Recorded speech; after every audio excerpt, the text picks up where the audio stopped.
Ya.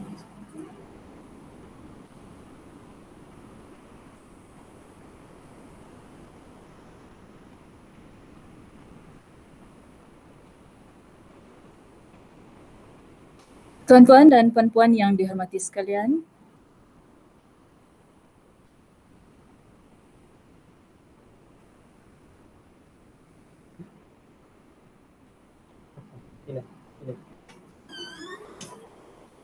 tuan-tuan dan puan-puan yang dihormati sekalian, bersua kita pada pagi yang mulia ini dalam kursus Integriti dan Accountability Penjawat Awam, Anjuran Jawatankuasa Latihan dan Pembangunan Staf Kolej Matrikulasi Labuan. Dimohon kepada tuan-tuan dan puan-puan untuk kekal menonton program ini di sepanjang tempoh siaran berlangsung bagi melayakkan kehadiran tuan-puan didaftarkan dalam SPL KPM. Dimaklumkan juga, sesi soal jawab akan diadakan pada akhir program dan soalan akan dibacakan oleh moderator. Tuan-puan boleh mengajukan soalan di ruangan chat semasa siaran berlangsung. Tumbuh melata kuntum cempaka, berkicau burung di balik pohonan. Lafaz bismillah pembuka bicara, ucapan alu-aluan saya mulakan. Assalamualaikum warahmatullahi wabarakatuh dan salam sejahtera.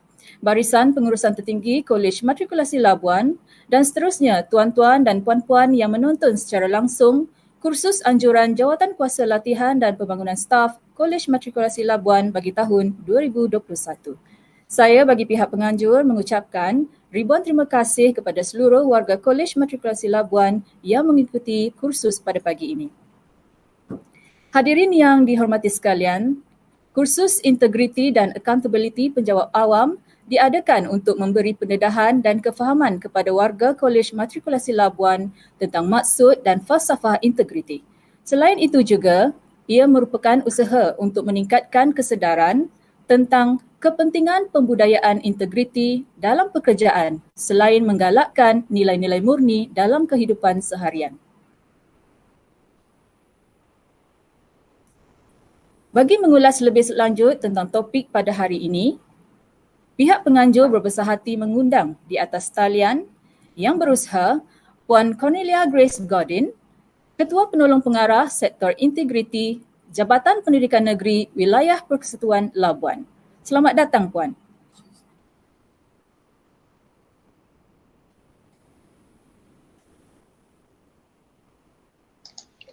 Terima kasih Puan Mardiana atas jemputan. Siap ya, Puan ya? Okey. warga KML okey?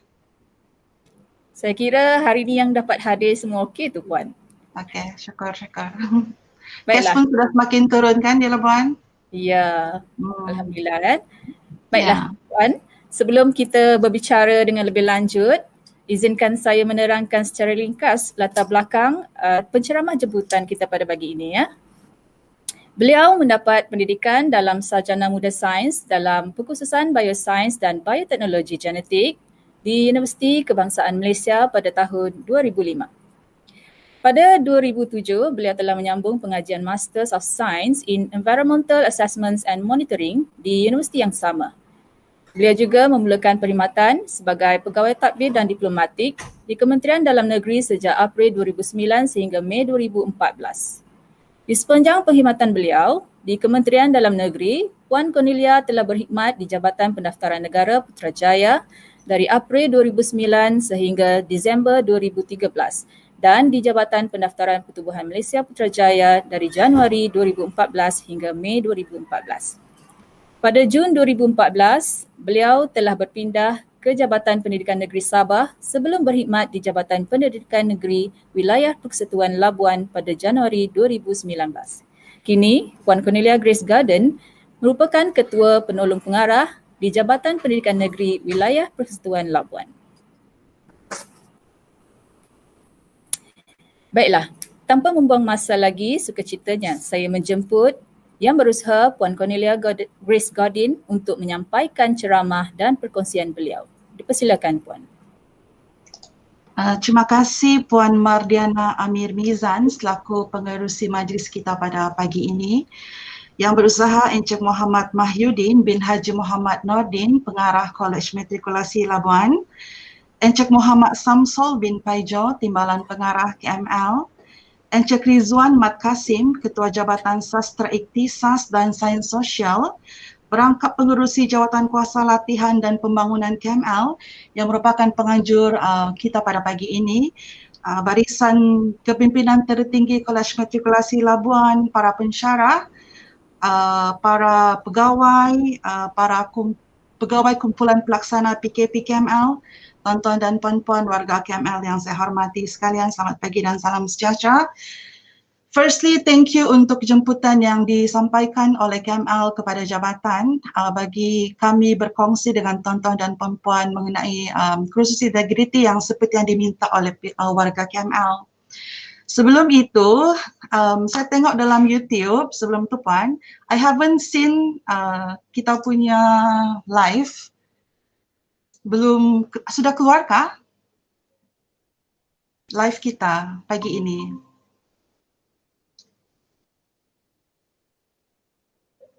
Mungkin sebentar Puan ya, kita cuba share Puan punya slide ya. Okey. Sebelum itu saya berharap agar semua warga KML berada dalam keadaan yang baik, yang sehat dalam keadaan pandemik pada masa ini. You know, we just have to be extra careful and observe the SOP.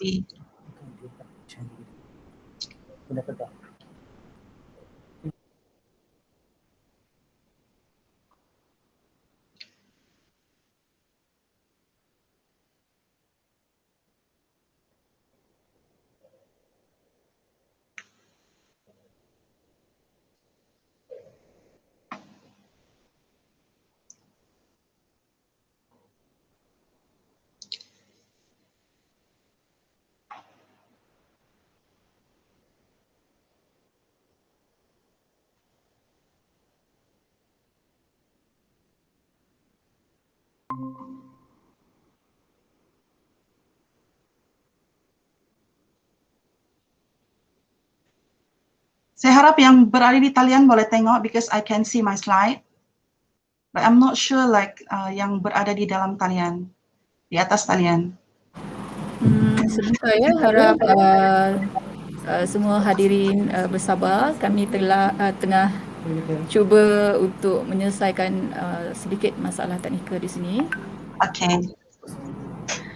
Kita harap yang berada di atas talian bersabar dahulu because this is our like kekangan ataupun cabaran kita lah apabila kita mengadakan program secara atas talian.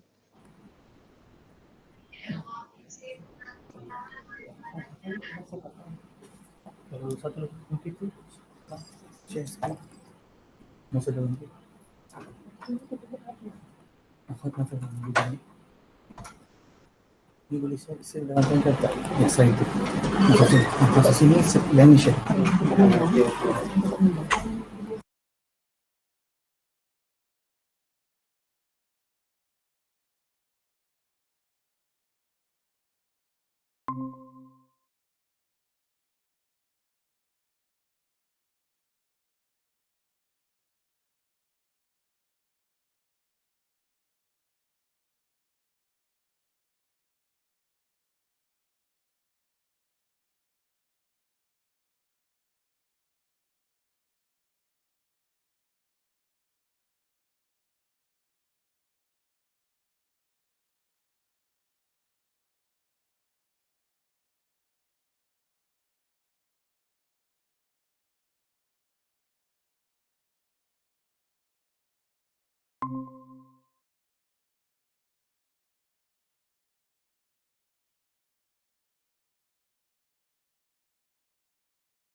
Are we good, Puan Mardena? Alright, Puan. Okay, sudah. Okay, so boleh nampak kan slide di screen? Okay, so saya rasa Puan kita boleh teruskan. Okay, so tuan-tuan dan puan-puan warga KML yang saya hormati, this kursus integrity it's a bit dry dalam jadual ataupun yang diberikan, tempoh yang diberikan adalah 2 jam, but don't worry, I won't go until 2 hours. In fact, every 30 minutes kita akan ada break selama 10 minit after setengah jam. Setiap setengah jam kita akan ambil break selama 10 minit supaya tuan-tuan dan puan-puan tidak terlalu bosan mendengar topik yang agak dry ini. So next one. Next page please. Ini adalah objektif. I think Puan Mardiana sebentar tadi telah share lebih mendalam mengenai objektif ataupun keperluan tuan-tuan dan puan-puan untuk mendengar ataupun mendapat sedikit sebanyak perkongsian daripada saya pada pagi inilah. Next one. So tuan-tuan dan puan-puan, I think kita telah lama berada dalam perkhidmatan awam dan saya pasti tuan-tuan dan puan-puan juga aware ataupun sedar bahawa kita tertakluk kepada peraturan-peraturan pegawai awam. Walau bagaimanapun, after sometimes, manusia mudah lupa. Mungkin setelah lama kita tidak mendengar anything about peraturan, kita tend ataupun kita cenderung untuk lupa. So tujuan kita pada pagi ini, saya bukannya terlalu pakar dalam bidang ini, cuma saya ingin berkongsi dengan tuan-tuan dan puan-puan mengenai peraturan yang kita terpaksa ikut selaku penjawat awam. Lately, jika kita tengok dalam media massa, dan sekarang ini zaman viral kan, sekejap saja viral, everything is viral.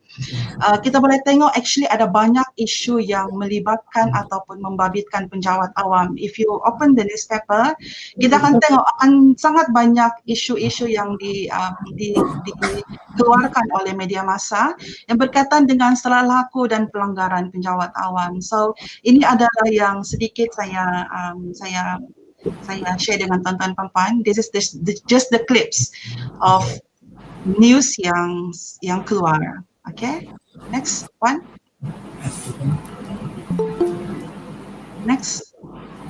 So what is integrity sebelum tadi? Apakah itu integrity? Kita sering dengar orang cakap integrity, but what is actually integrity?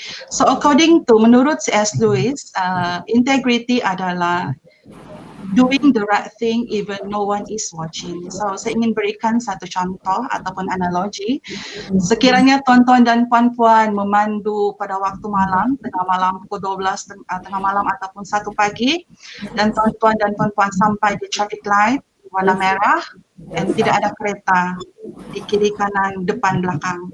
So apa yang kita biasa buat? Kalau kita sedang memandu tengah malam awal pagi, tiada kereta, tapi ada traffic light warna merah, apa yang kita biasa buat? Kita jalan teruskah ataupun kita berhenti?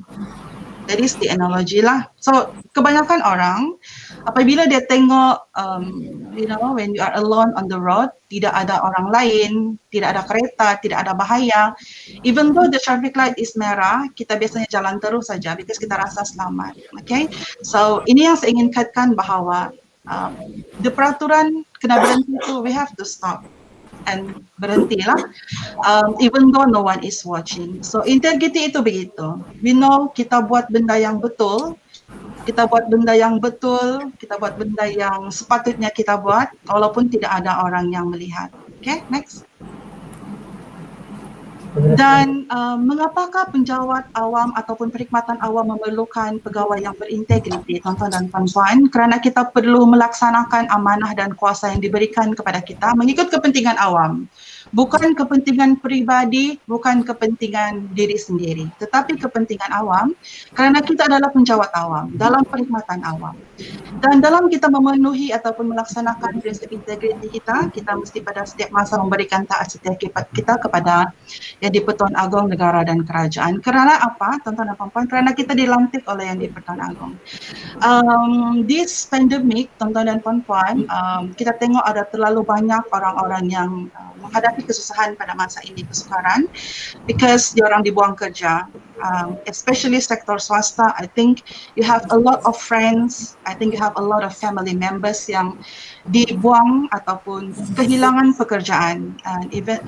In fact kita tengok kes-kes bunuh diri meningkat ya, because people are so stressed and dia orang seolah-olah tidak dapat menguruskan kehidupan because tidak ada punca pendapatan. Ada rezeki. So this is the high time, tuan-tuan dan puan-puan, kita selaku penjawat awam perlu bersyukur because kita tidak berada dalam keadaan yang sukar begitu. In fact sekarang kita diberikan moratorium. This is the second time or the third time for certain people. The first moratorium kita dapat tahun lalu, di mana itu pun orang ramai bising. Masyarakat komplain, masyarakat cakap kita pada masa ini penjawat awam konsep BDR, bekerja daripada rumah, work from home itu seolah-olah kita makan gaji buta. So I don't want to comment on the makan gaji buta, tuan-tuan dan puan-puan. What I want to stress here is sebagai penjawat awam yang berada dalam keadaan yang stable pada masa ini, di mana kita tidak perlu berhadapan dengan risiko dibuang kerja, risiko kehilangan pendapatan, risiko all the other stress yang orang lain hadapi seperti orang sekeliling kita. Sebagai penjawat awam, we have to be thankful, we have to be grateful. Syukur atas rezeki dan kerana kita adalah penjawat awam, dan kesyukuran ataupun sikap grateful tersebut perlu dimanifestasikan ataupun perlu diterjemahkan dalam kualiti kerja kita. So in times of hard times like this, apabila orang lain begitu banyak masalah and then we are still okay, and then in fact we receive so many bantuan daripada kerajaan and moratorium, I think this is a high time di mana kita perlu bekerja lebih daripada yang sebelum ini. So I want to stress on that. Okay, next one. So regardless of our scheme, macam saya adalah scheme M, tuan-tuan dan puan-puan kebanyakan scheme DG, kita ada scheme L, N, F, scheme DH. Regardless of our scheme, tuan-tuan dan puan-puan, kita semua adalah pegawai awam. Dan apabila kita bergelar pegawai awam, kita tertakluk kepada peraturan pegawai awam, Tata Tertib dan Kelakuan 1993 pindaan 2002. Sama ada kita suka ataupun tidak, whether you like it or not, kita tertakluk kepada peraturan. So tidak ada orang yang paksa kita jadi penjawat awam. Kita yang ingin jadi penjawat awam. In fact, so many people wanted to masuk dalam perkhidmatan awam. Jadi whether we like it or not, kita tertakluk kepada peraturan. Dan kita tidak ada pilihan. Buat masa ini, selagi peraturan tidak dipindah, I know people are saying about perkembangan semasa, and then a lot of things yang menurut mereka peraturan itu sudah obsolete, kita mesti ubah peraturan untuk mengikuti peredaran semasa sekarang, IR 4.0, IoT, Big Data and everything.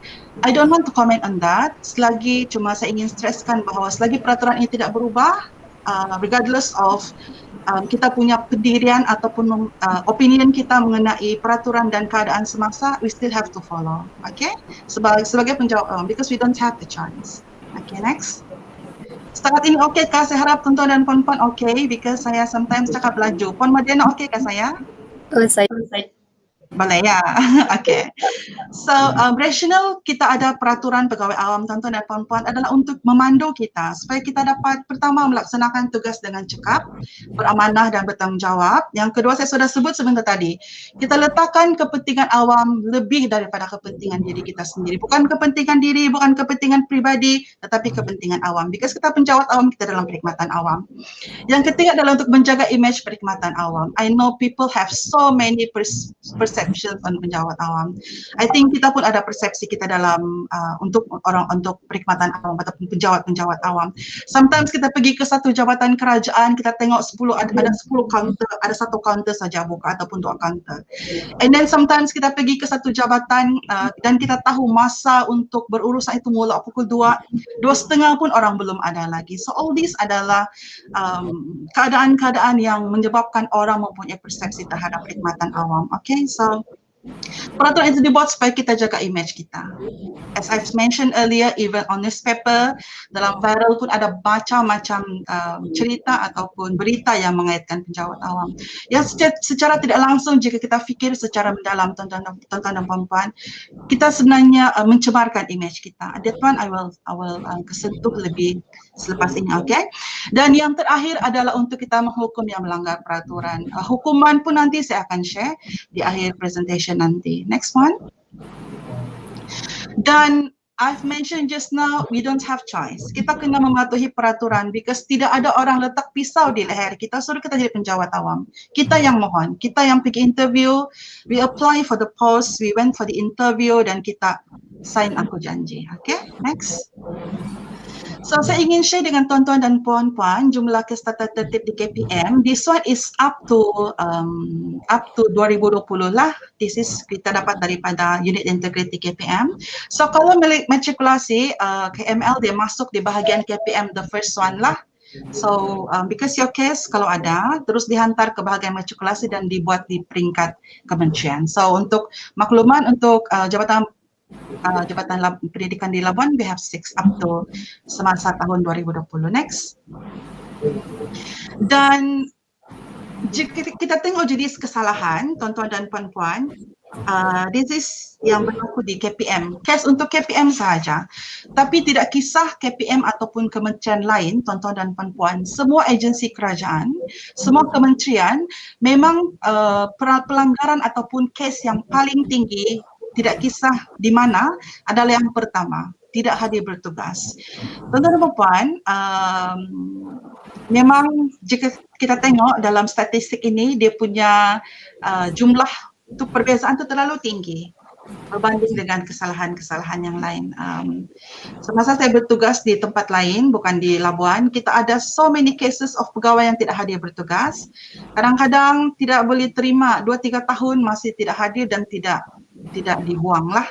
Kalau di jabatan lama, di masa bertugas di Putrajaya, kita kalau pegawai tidak hadir 2-3 bulan pun biasanya, kalau di sana 2-3 bulan pun normally kita akan keluarkan daripada perkhidmatan because kita berpendapat bahawa dia tidak berminat untuk bertugas. Dan ada ramai orang di luar sana yang berminat untuk masuk ke dalam perkhidmatan awam dan yang pasti akan buat ataupun buat kerja lebih baik daripada yang bermasalah lah. Okay, next one.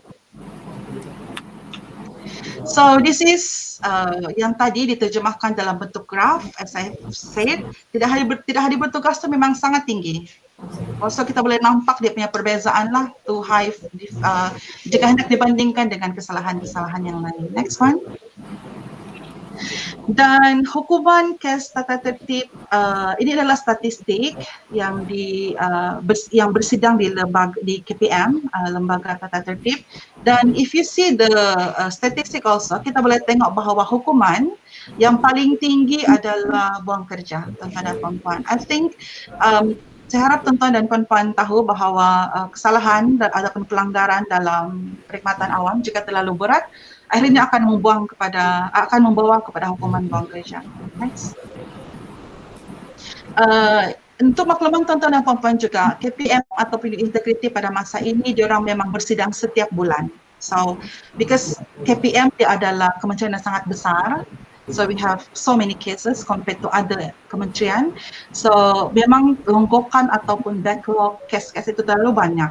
Tapi sekarang unit integrity diorang ambil inisiatif untuk bersidang every month supaya kes-kes itu tidak terlalu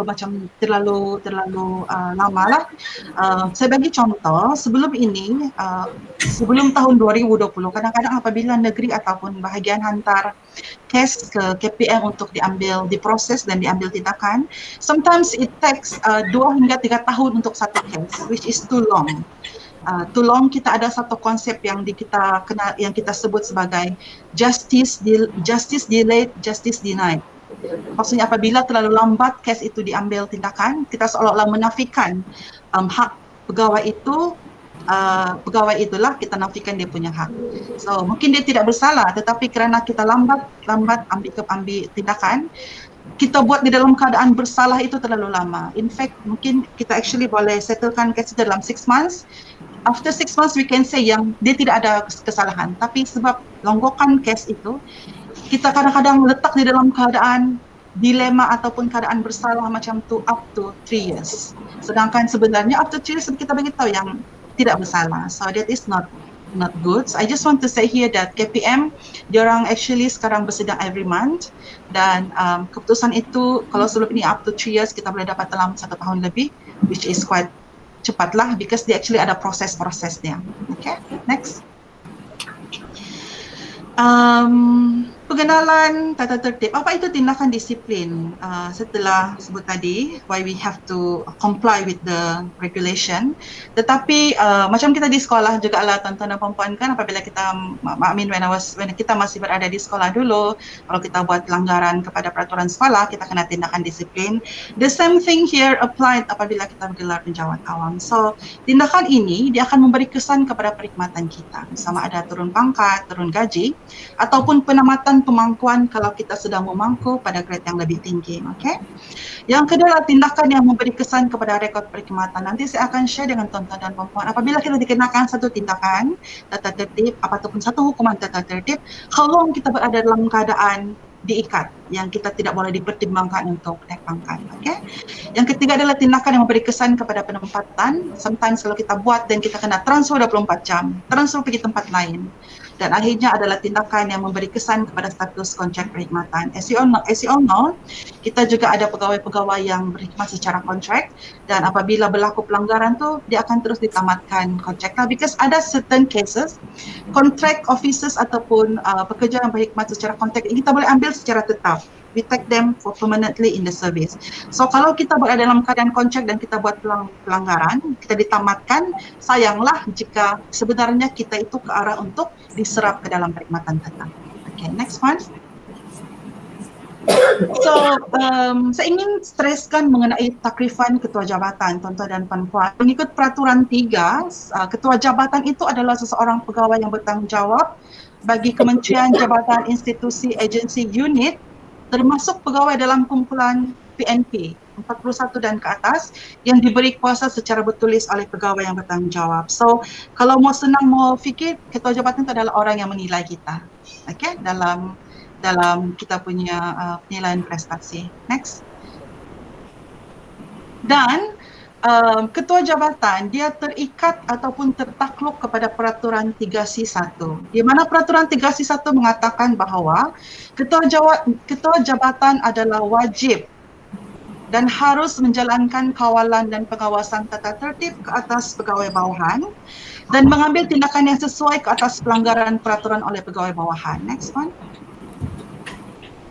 Dan apabila seorang ketua jabatan, iaitu ketua unit, ketua unit ataupun superior kita gagal untuk mengambil tindakan dan gagal mengawasi pegawai bawahan, ketua jabatan tersebut boleh disifatkan sebagai cuai dan tidak bertanggungjawab dan dikenakan tindakan tata tertib menurut peraturan 3C2. So saya ingin streskan di sini tuan-tuan dan puan-puan bahawa ketua jabatan kita bukan suka-suka ataupun terlalu ingin sangat ambil tindakan dengan kita kalau kita buat pelanggaran. Tetapi because dia ada tanggungjawab dan dia juga terikat kepada peraturan, yang mana jika dia tidak ambil tindakan, dia pula yang boleh dikenakan tindakan tata tertib atas disifatkan sebagai cuai dan tidak bertanggung jawab. So you have to understand this, okay? You have to understand kita punya superior punya tanggungjawab dan amanah yang diberikan kepada dia. So kita sebagai pegawai yang mempunyai penjelia di atas kan, kita jangan ada satu persepsi bahawa ketua jabatan kita ni suka sangat mau ambil tindakan dengan kita, suka sangat ingin cari kesalahan kita, bukan. Because dia ada peraturan. And at the same time, tuan-tuan dan puan-puan yang bertugas sebagai ketua jabatan, you also have to be bertanggungjawab. Janganlah, as I've mentioned earlier, kita punya kepentingan adalah kepentingan perkhidmatan awam. We have so many cases yang apabila, when I said so many cases, saya merujuk kepada jabatan-jabatan yang saya pernah bertugas sebelum ini, tuan-tuan dan puan-puannya. We have so many cases, ketua jabatan ataupun pegawai pengilia tu, dia tidak suka dengan dia punya certain staff for whatever reason, which becomes personal, pribadi punya hal. Okay, so dan tidak profesional lah in my professional opinion. So dia kena bergerak selari. Yang pegawai bawahan pun faham bahawa ketua jabatan itu dia ada tanggungjawab dan amanah yang dia perlu bawa. At the same time, ketua jabatan, pegawai penjila itu perlu faham, dia perlu bertanggungjawab dan profesional. Jangan bersifat secara ataupun mengambil tindakan secara peribadi because kita tidak suka certain officer. Itu contoh lah ya, because this is so many cases kita hadapi sebelum ini. Next one. Dan peraturan 3M mengatakan bahawa semua pegawai awam yang saya mention tadi, kita tidak ada pengecualian. Kita wajib mematuhi peraturan-peraturan yang ditetapkan dan mana-mana pegawai yang melanggarnya boleh menyebabkan tindakan tata tertib diambil. Tuan-tuan dan puan-puan, when we first masuk dalam perkhidmatan awam, kita ada tanda tangan surat takut janji kan? Surat takut janji. Puan Mardiana, I'm going to ada berapa banyak bahagian ataupun perkara dalam surat takut janji tersebut, and then pegawai ataupun orang yang boleh komen how many dan betul dalam komen, I will give atau saya akan bagi hadiah. Okay, so yeah. Ya, Yes. Boleh dengar kan? Amelia, ada soalan di sini ya. Di mana sesiapa penonton yang dapat memberi jawapan yang betul tentang peraturan 3A, sila tuliskan jawapan anda di komen. Jawapan yang betul. Ada hadiah ya Puan? Ya, nanti saya akan bagi hadiah. Berapa banyak perkara yang terdapat dalam surat takut janji kita? How many? Ada 9, ada 7, ada 5, ada 3. So the first orang yang jawab tu nanti, Puan tolong tengoklah because I cannot see my YouTube here, sorry. Okay, so nanti yang berjaya menjawab tu kita akan bagi hadiah. Alright, so next one. Next. Ini peraturan 3B. So that one is surat takut janji. Okay, yang kita tanda tangan. Semua orang wajib sign apabila first masuk dalam perkhidmatan awam. In fact, kita ada penarafan ataupun audit yang mana salah satu benda yang patut dipamerkan di meja kita, di partition kita ataupun pejabat kita adalah surat takut janji. Supaya kita sedar apa tanggungjawab kita sebagai pejabat awam, apa yang kita harus lakukan sebagai pejabat awam. Dan kegagalan untuk mematuhi itu akan menyebabkan kita boleh diambil tindakan tata tertib. Next one. Next one. Ini surat takut janji kita. Next one. Alright. So I think I've talked about setengah jam, tuan-tuan dan puan-puan. Boleh kita ambil rest sekejap supaya tuan-tuan dan puan-puan berminat untuk mendengar seterusnya dan tidak terlalu because this is a dry topic. So can we have a 10 minutes break? Boleh? Sementara tu boleh kita semak Puan jawapan tu. Ada yang dah beri jawapan di ruangan chat di sini. Okay. Berapa yang bagi tu? Yang pertama yang beri jawapan Cik Asiandi Muhammad Noor. Jawapannya ada 9. 9. Yang lain ada jawapan lain? Yang lain juga 9. Sekejap saya cari. Semua menjawab 9. Tak ada jawapan. Semua jawab 9. Tetapi yang pertama siapa Puan? The first Cik Asiandi Muhammad Noor. Okey, tahniah Cik Asiandi ni apa? Pensyarah kah? Pensyarah ni Puan. Pensyarah subjek apa ini? Pensyarah DG41 unit kimia. Unit kimia. Okey, so tahniah kepada Cik apa tadi Aswandi? Asiandi. So nanti tunggulah hadiah ya Cik Asiandi. Ya, tahniah Cik Asiandi ya. Ada hadiah istimewa hari ni. Nanti akan dikirim khas ke KML. Tapi sekarang BDR kan? Ya, kami semua BDR sekarang. Bila masuk office secara full? Buat setakat ni untuk semester 1 sesi baru ni kami akan sepenuhnya online lah. Okay, jadi secara rasminya pada semester 2 nantilah kami akan mulakan secara face to face. Okay. So tak apalah nanti Cik Asandi saya akan usahakan untuk menghantar hadiah kepada Cik Asandi because sekarang ni senang untuk cari orang kan? Semua pun banyak runner sekarang. Yeah. So we have a 10 minutes break if it is okay with everyone. Okay?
Sementara kita berehat sebentar, sekiranya penonton mempunyai sebarang persoalan ataupun pertanyaan, bolehlah tuliskan soalan anda di ruangan chat ya.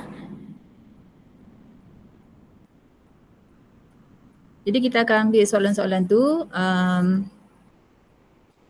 dan mungkin boleh dijawablah oleh penceramah kita pada pagi ini.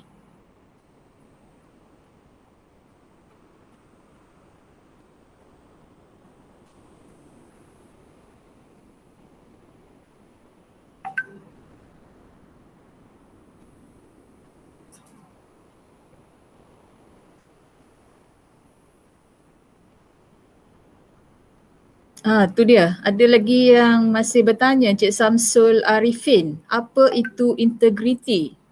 Macam mana ni Puan? Masih bertanya lagi ni, apa itu integriti?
Puan, saya ingin tanya dalam if you have session like this dan YouTube memang tidak ada rehat, kita proceed saja sehingga habis.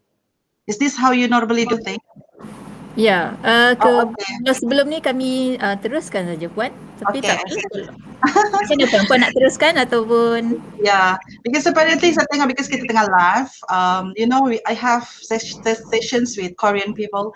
Kalau orang Korea tu every 30 minutes dia makan break because kita pun kalau tidak mau dengar terlalu lama bah, we put ourselves, kita mau dengar ataupun tidak orang bercakap 2 jam, kita fikir macam itu. So normally kita tidak mau dengar. That's why I try to give that in my session pun kalau physical, normally I give a break 10 minutes for every 30 minutes. Tapi kalau mau teruskan, then kita teruskanlah dan kita boleh habis cepat mungkin kan? Ya. So, tuan-tuan dan puan-puan, saya teruskan ya because because apparently you are so eager to listen. Hopefully ada di depan PC masing-masing lah. Because itu pun integrity tu, you know. Ya, Kadang-kadang kadang-kadang sekarang ni sejak pandemik kita ada meeting online, bengkel online, everything is online. Sometimes kita mesyuaratkan and then kita panggil-panggil orang, dalam talian dia ada. Okay, dalam talian dia ada. Tapi kita panggil untuk bagi respon, tidak pandai bagi respon. You know, that's the one thing. Okay, so and kalau kami kursus di Intan, kita wajib untuk pasang kamera sepanjang masa kita berkursus lah untuk memastikan yang kita memang ada di depan PC. That one is the other extent lah. So you know, I hope kita akan try habiskan cepat juga lah supaya tuan-tuan dan puan-puan gembira. Tidak terlalu lama menunggu 2 jam, okay? Dan yalah, as long as you are happy, I'm happy, then we should be good. Tadi ada orang cancel soalan Samsul tadi, dah dijawab, sudah dijawab ya. Integrity, tuan-tuan puan, there are so many definitions, okay? Even if you Google, dia punya dictionary pun sangat banyak, dia punya what we call that? Dia punya pandangan lah ataupun definisi dia, terjemahan mengenai integrity. For me, it's simple. You're doing the right thing even no one is watching. That is for me lah. Basically, dia datang daripada diri kita sendiri lah, is your conscience kan? Benda yang betul, yang tidak betul secara natural manusia ni, we know what is right and what is wrong. Okay, so integrity is doing the right thing even no one is watching. Itu yang paling senang untuk kita ingatlah, untuk saya ingat sendiri juga. Boleh kita teruskan next.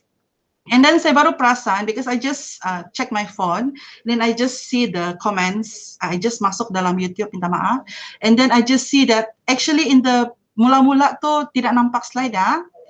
I'm so sorry about that, tapi saya harap penonton dan perempuan seronok mendengar suara saya dan mengabaikan slide tersebut.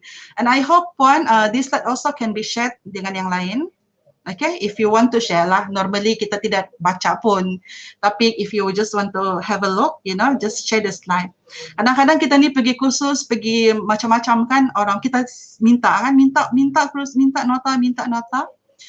Apabila kita habis tu apa kita buat? Kita simpan sahaja. That's the normal thing lah, it's realistiknya, secara realistik. So, saya teruskan ya.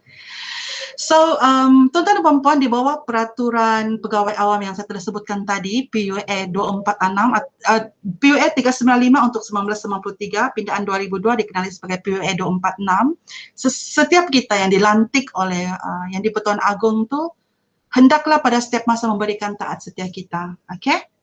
Menjaga, memelihara, mempertahankan kedaulatan, maruah negara, hormat, patuh kepada undang-undang, serta berusaha untuk berbakti kepada negara dan mengamalkan sikap berkecuali dalam menjalankan tugas. This is very important.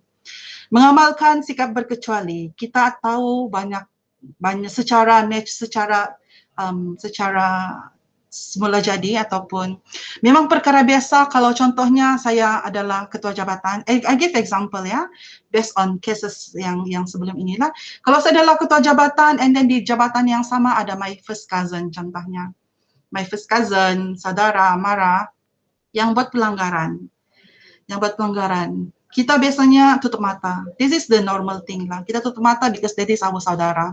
Mau jaga dia kan, tidak mau ambil tindakan. So, as a penjawat awam, apabila kita ada tanggungjawab dan amanah, kita kena amalkan sikap menjalankan sikap berkecuali tersebut dalam menjalankan tugas. Professional is professional, kekeluargaan is kekeluargaan, pribadi is pribadi.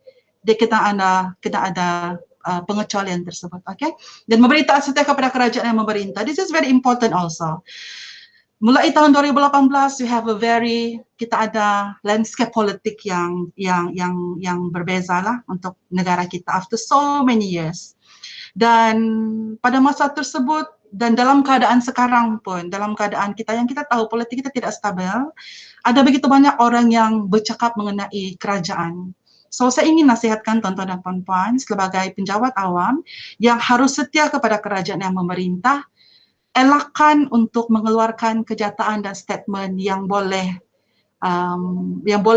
menyebabkan tuan-tuan dan puan-puan diambil tindakan. Okay, you know, saying is another thing, tapi mengeluarkan dalam bentuk yang boleh dilihat oleh orang lain dan dibaca oleh orang lain is a different thing. Nanti saya akan share, I will share about this nantilah ya, selagi dalam tempoh ini. Alright, so next one. Okay, saya tengok dalam YouTube belum keluar lagi.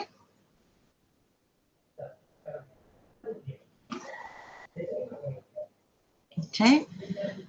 Di bawah peraturan 4/41 tuan-tuan dan puan-puan, contoh pelanggaran adalah bersubahat dengan musuh negara, membocorkan rahsia kerajaan, memburuk-burukan serta memperkecilkan dasar tindakan kerajaan. Ini pun saya akan sentuh, dan juga menganggotai pertubuhan yang mengancam keselamatan negara. Okay. Memburuk-burukan serta memperkecilkan dasar serta tindakan kerajaan. You know, when we have this pandemic, kerajaan ada ambil begitu banyak langkah untuk mengawal ataupun ialah untuk control this pandemic supaya tidak merebak dengan lebih teruk. Dan kita ada every day kadang-kadang diambil tindakan.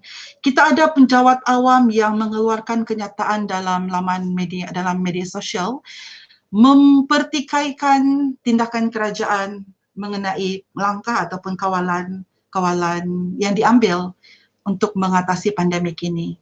Okay, kita ada kita ada terima laporan lah, aduan. Okay, so saya ingin nasihatkan, refrain yourself, elakkan untuk memburuk-burukkan serta memperkecilkan dasar serta tindakan kerajaan, because kita pejabat awam. Okay, I know sometimes kita ada personal, kita ada pendapat pribadi kita.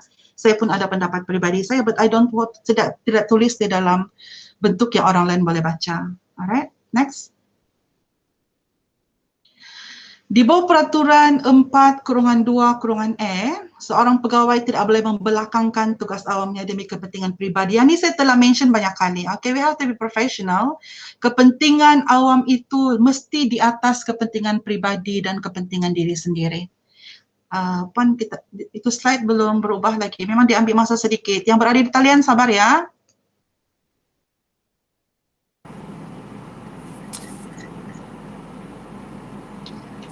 Warga KML Agro listener. Thank you very much. Okay, peraturan 4/2/E saya telah mention banyak kali. We have to be professional, tidak berkecuali, tidak ada kepentingan pribadi, tidak ada kepentingan diri sendiri dalam melaksanakan tugas kita. Next one. MOI yang ditutur boleh dinafi yang ditulis susunan di padang. Betul itu Puan Mona Lisa. Okay? Dan yang telah ditulis susunan di padang itulah yang biasanya akan memberangkap diri kita sendiri. So saya nasihatkan selaku KPP Sektor Integriti untuk elakkan. Okay? Dalam Google Meet telah keluar contoh di bawah 4/2/E, tapi di YouTube belum lagi, tapi saya terus bacakan saja. Contoh pelanggaran apabila seseorang pegawai membelakangkan tugas awam adalah menguruskan perniagaan ataupun pelaburan sendiri, isteri, anak, saudara mara dalam waktu penjabatan tugas rasmi, dan juga menyebelahi atau memberi keutamaan kepada saudara mara, rakan-rakan dalam menimbangkan sesuatu permohonan. Kita ada satu case, tidak mau sebut di mana, bukan di Labuan lah, because Labuan is very small and kebanyakan warga dia adalah pejabat awam yang berintegriti. Okay. Ingin sebut bahawa terdapat satu guru besar di negeri lain yang di masa hampir mau pencen, I think dalam 2 tahun ke setahun lebih before pencen, dia telah berikan tender kepada dia punya adik kah ataupun saudara mara lah, dan menyebabkan dia diambil tindakan tata tertib, dan I think because the nilai of the tender is quite big, dia dibuang dari perkhidmatan awam.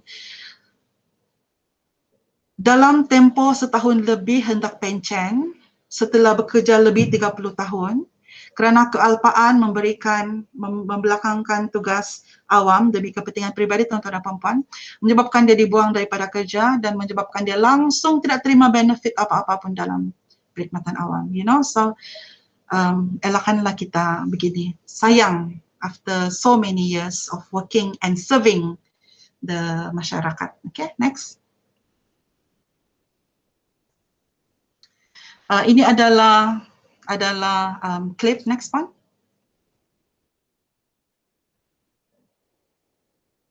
Peraturan 4/2/B. Next one. Seorang pegawai tidak boleh berkelakuan dengan sedemikian cara yang mungkin menyebabkan kepentingan pribadinya bercanggah dengan tugas awam. Dia lebih kurang dengan yang sebelum ini. Next one.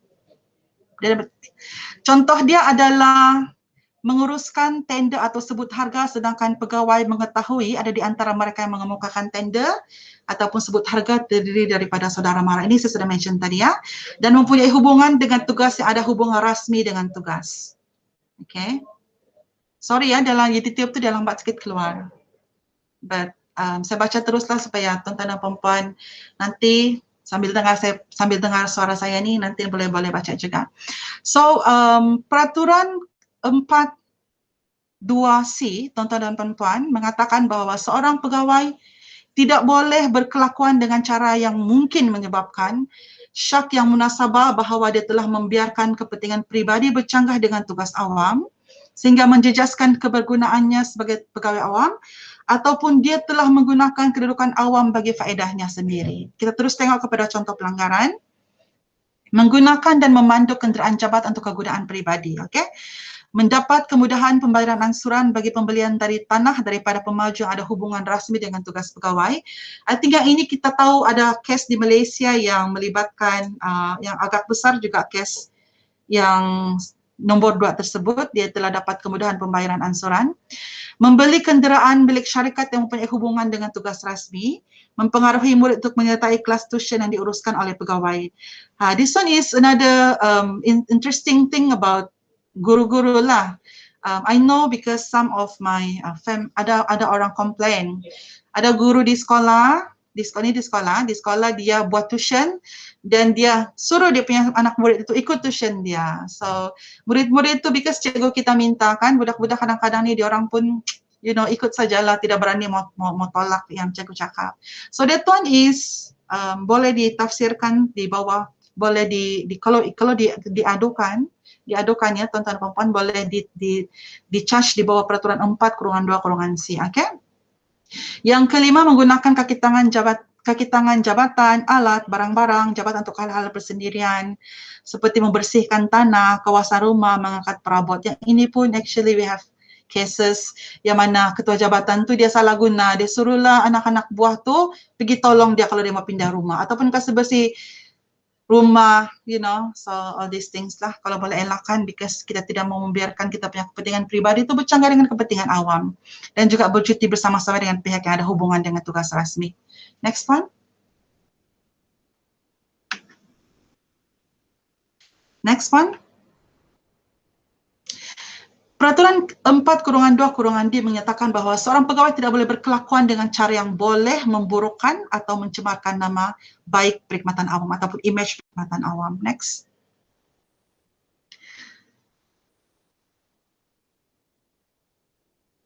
Okay. Untuk pelanggaran di bawah peraturan 4/2/D, contohnya adalah terlibat dalam penyalahgunaan dadah, berjudi di pejabat ataupun pada waktu bertugas, disabitkan kesalahan jenayah ataupun mahkamah syariah, kesusahan berat kerana hutang, menerima kerajaan dari orang yang ada hubungan rasmi dan juga melakukan gangguan seksual. Tuan-tuan dan puan-puan, seorang penjawat awam jika didapati dia mengambil ataupun menyalahgunakan dadah, dia mesti kena buang kerja daripada perkhidmatan awam, tuan-tuan dan puan-puan, ya. Walaupun I know there are cases di mana I don't know, ketua jabatan itu buat sesuatu yang tidak sepatutnya lah. I just want to stress here that pegawai awam yang terlibat dalam penyalahgunaan dadah, dia mesti dan perlu dibuang kerja. Okay? Basically dalam peraturan. Saya juga ingin stress di contoh yang ketiga, iaitu disabitkan kesalahan jenayah ataupun mahkamah syariah.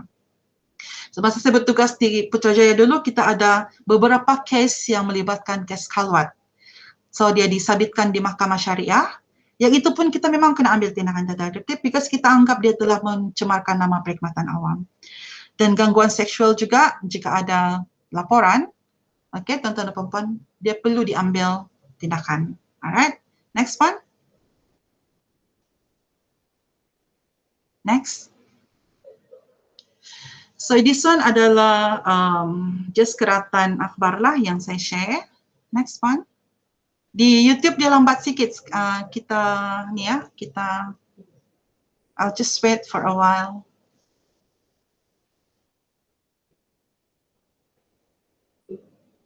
Selamat pagi Cik Dolmat.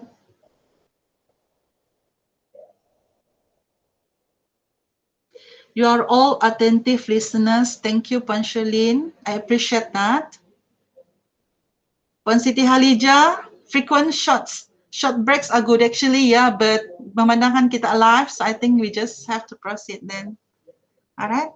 So I hope you are, setakat ni saya harap tuan-tuan dan puan-puan okay mendengar penjelasan ataupun perkongsian daripada saya, ya, tuan-tuan dan puan-puan. Seterusnya saya teruskan kepada peraturan 4/2/I yang menyatakan bahawa seorang pegawai tidak boleh kurang cekap ataupun kurang berusaha. Next one. Contoh pelanggaran di bawah peraturan ini adalah gagal menguruskan penyata bank dan buku tunai dengan teratur dan bersistematik, gagal memantau kerja pegawai bawahan, dan juga membuat pembayaran sebelum kerja ataupun projek ataupun bekalan belum selesai ataupun diterima. Tuan-tuan dan puan-puan, untuk kesalahan ataupun perkara ini, kita, regardless of our scheme, tuan-tuan dan puan-puan, kita ada senarai tugas. So, apabila kita gagal untuk uruskan mana-mana senarai tugas kita yang diberikan kepada kita, kita boleh dianggap sebagai kurang cekap atau kurang berusaha. Termasuklah when your superior asks you to do something, okay, dan kita tidak buat regardless of our alasan, kita boleh dikenakan tindakan di bawah peraturan ini. Alright? Next point. Next. Bagi peraturan 4/2/F, seseorang pegawai tidak boleh tidak jujur atau tidak amanah. Next.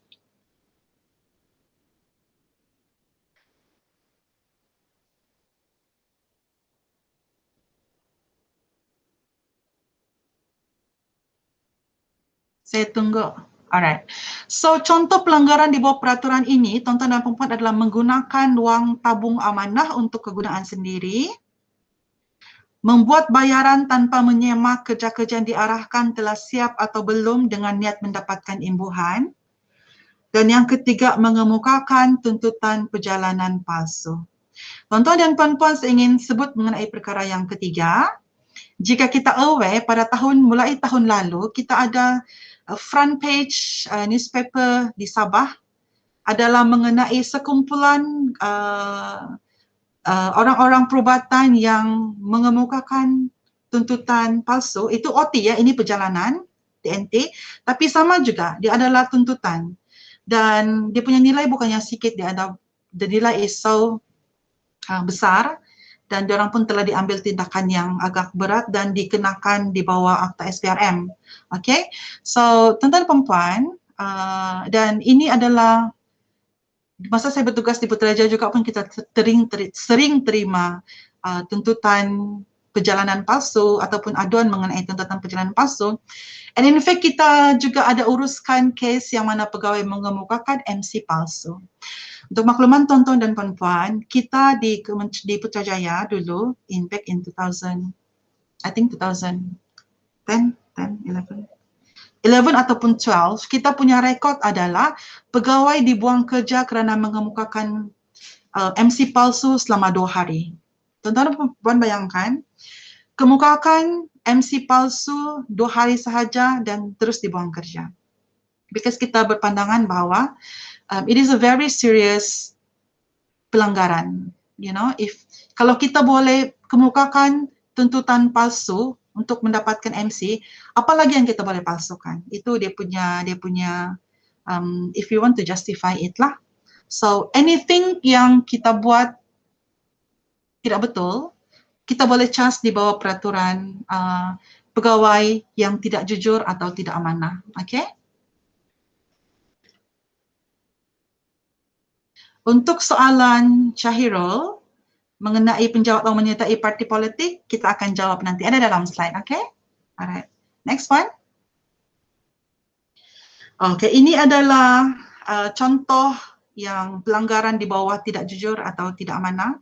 Kerani didakwa songlap 147,000, 45,000 kaki tangan awam tipu sijil cuti sakit. This is very biasa sebenarnya tuan-tuan dan puan-puan, because MC itu agak senang untuk dibuat.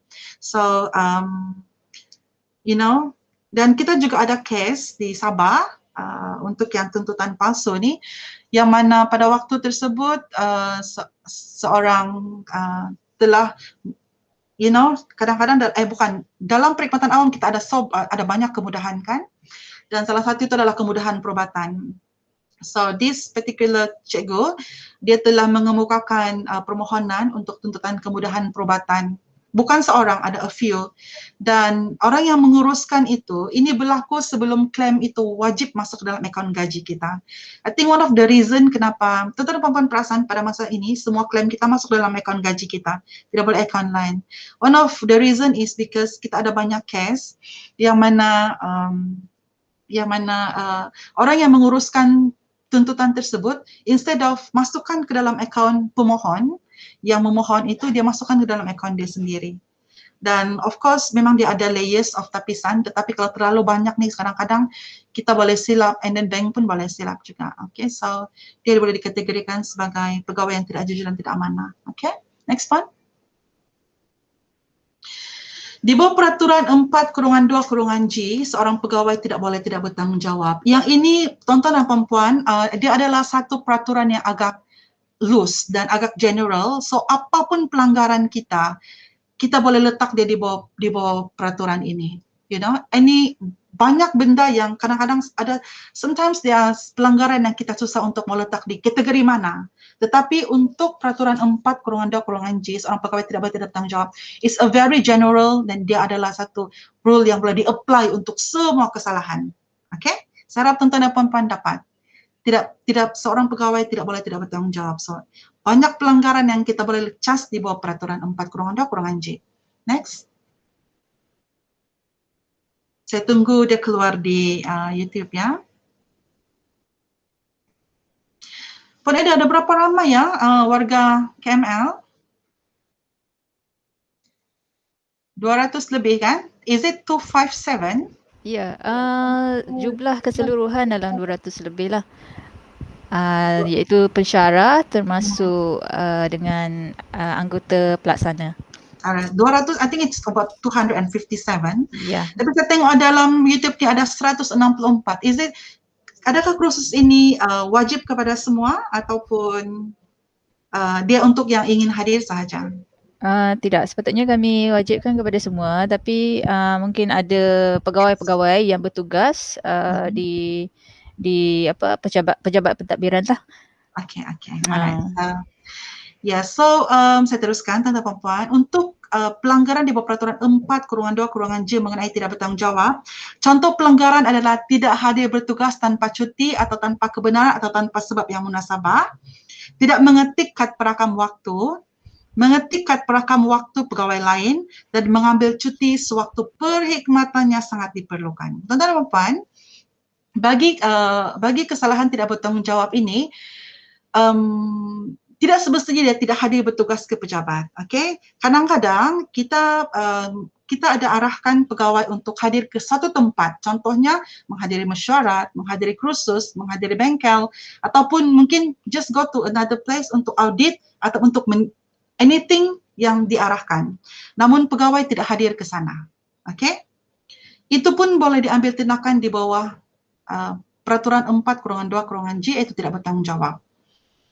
Kita tahu because kalau macam di Sabah, dia terlalu besar, Sabah kan besar, kadang-kadang ada terlalu banyak arahan yang dikemukakan. Sometimes pegawai itu kita ada pernah case lah, yang pegawai itu tidak hadir pun ke tempat yang diarahkan untuk hadir bertugas.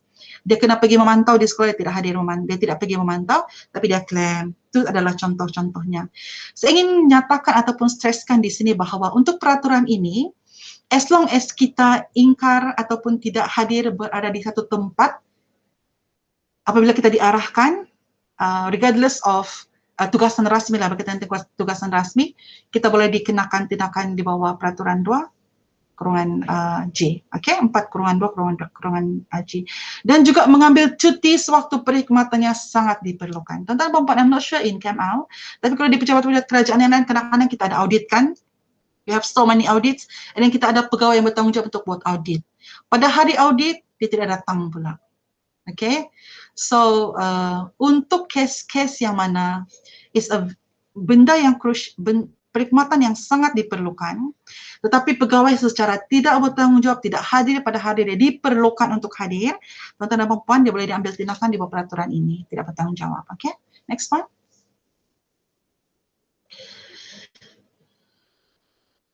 Alright, next. Dan saya ingin mention mengenai cuti, because tadi saya sebut bahawa seorang pegawai itu boleh dikenakan tindakan tidak bertanggungjawab sekiranya dia mengambil cuti pada waktu perkhidmatan sangat diperlukan. Pada hari ada audit dan dia bertanggungjawab untuk jawab audit atau dia bertanggungjawab untuk kemukakan dokumen berkaitan audit, tapi tidak datang. Pada hari kita adakan satu majlis rasmi yang besar, dan dia tidak hadir sedangkan dia adalah orang yang penting pada hari tersebut tanpa alasan yang munasabah. Okay, kalau kadang-kadang emergency tu kita tidak boleh elakkan. Okay, this one is yang tanpa hal yang munasabah ataupun alasan yang direka-reka kita tahu. Okay, so saya ingin mention mengenai cuti. Tuan-tuan dan puan-puan, cuti itu adalah satu tempoh di mana seorang pegawai itu dibenarkan. Dia perlu dibenarkan terlebih dahulu meninggalkan tugas, dan peninggalan tugas itu tidak dikira sebagai putus perkhidmatan atau sebagai berhenti kerja ikut perintah AMBAPSI, tuan-tuan dan puan-puan. Cuti, next one. Cuti adalah kemudahan dan bukan hak. Okay? Sebab itu cuti itu perlu dimohon dan dibenarkan terlebih dahulu, baru kita boleh bercuti. Alright.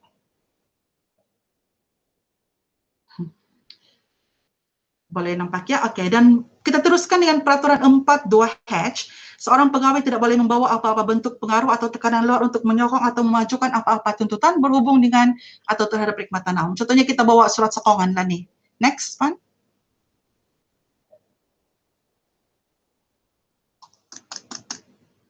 Saya nampak ada banyak soalan, sudah. Nanti kita akan tengok ya. Next. Puan punya sini okey yang di YouTube tu. Alright. Puan, sorry, minta maaf. One ke belakang.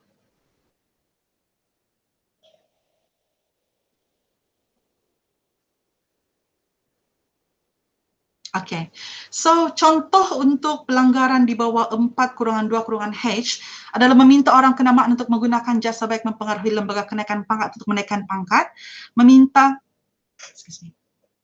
ahli politik untuk menyokong permohonan penempatan dan meminta kesatuan sekerja menyokong tindakan pegawai. Okay? So, untuk contoh di dua ni, dulu kita semasa bertugas di Putrajaya dulu kita selalu menerima, kita proses permohonan kan, kita terimalah macam-macam surat sokongan daripada ahli politik. So, you know what my boss asked us? Dia suruh kami koyak saja kertas tersebut masuk dalam tong sampah. So, kalau dikira apabila seorang pegawai awam dia gunakan ahli politik untuk menyokong anything, sama ada permohonan pindah dan sebagainya, tuan-tuan dan perempuan, sebenarnya pegawai tersebut boleh diambil tindakan di bawah peraturan 4-2-H. Alright, next.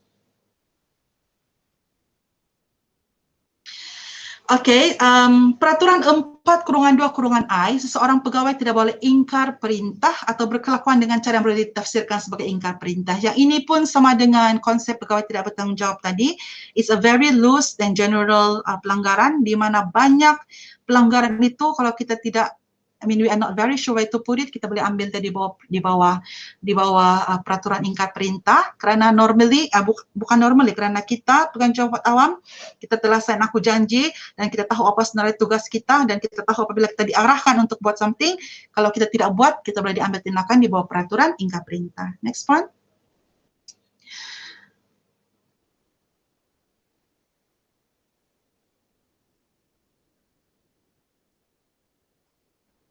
Saya tunggu di YouTube tu keluar ya.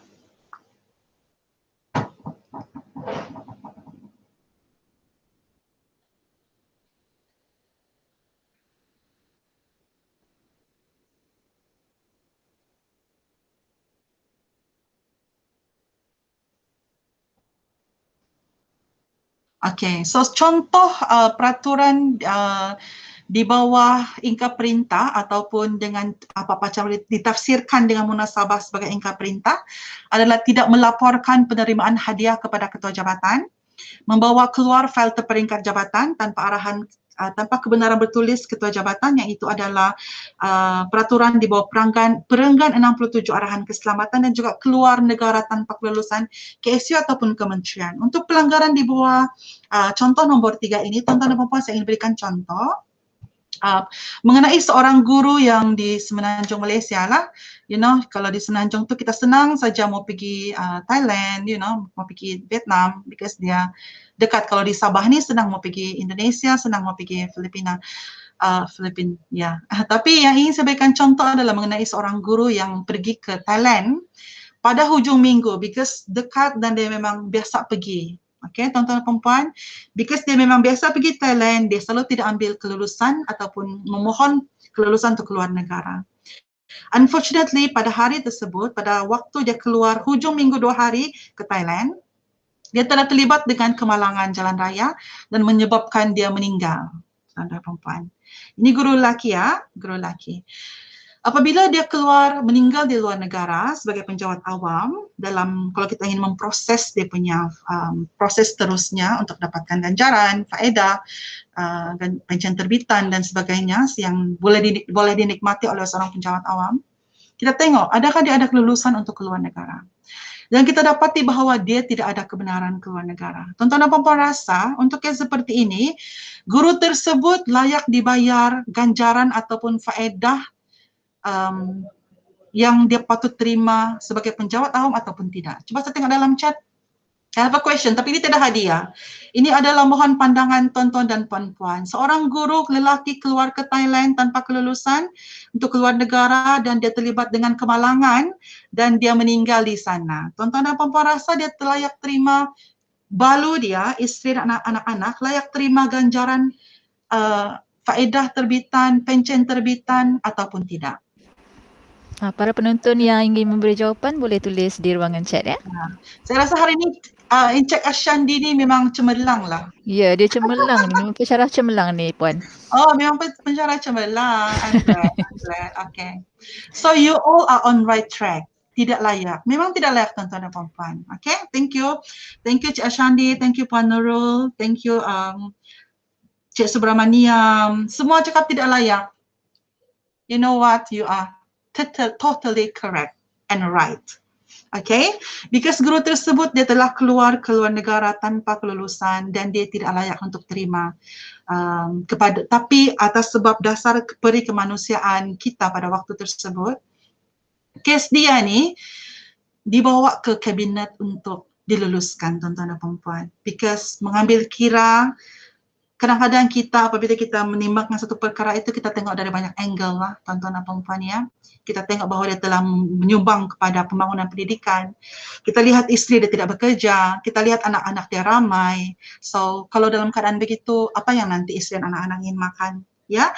So untuk kes itu this paper, satu paper khas untuk dia dibawa ke kabinet untuk dibentang dan diluluskan. Okay, dan apparently diluluskan dan di ganjaran tersebut, pencen terbitan layak dibayar kepada balu dan anak-anak dia. Itu adalah kes yang my boss uruskan 30 tahun yang lalu. Okay, next. Next. Puan Siti Halija memang tidak layak Puan, sebab tu dia punya K pun ada banyak. Tidak layak macam tu kan kalau kita baca dengan penulisan. Sekarang ni zaman-zaman sekarang ni kadang-kadang daripada penulisan tu kita boleh tahu macam apa perasaan yang ditonjolkan kan. Kalau ada tanda seru tu marah macam tu. Kalau ada banyak sangat soalan tu macam tu lah. So kalau macam Puan Siti ni tidak layak macam tu, kita faham. Puan Pulsina kena ada budi bicara. Budi bicara comes is a different thing. First peraturan dulu, tuan-tuan dan puan-puan ya. Kadang-kadang because kita terlalu ada banyak budi bicara, kita ada banyak kelonggaran. Alright, so for me, tuan-tuan dan puan-puan, professionally, budi bicara tu kena bertempat. Alright, kita kena tengoklah. So di bawah peraturan 4/2/J, seorang pegawai tidak boleh cuai dalam melaksanakan tugasnya. Next one.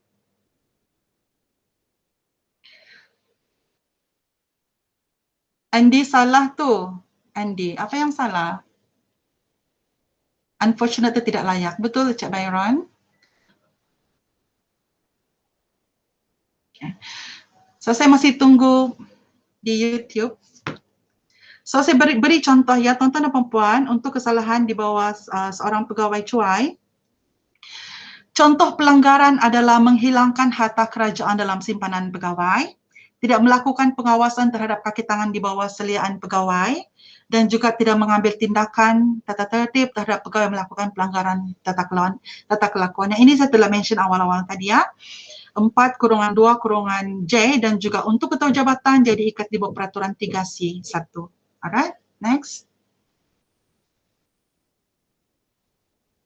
Okey, tuan-tuan dan puan-puan, untuk makluman tuan-tuan dan puan-puan, kita ada peraturan ataupun larangan yang mutlak Mutlak tu maksudnya tidak boleh dilanggar. Kalau dilanggar, kena ambil tindakan. Alright?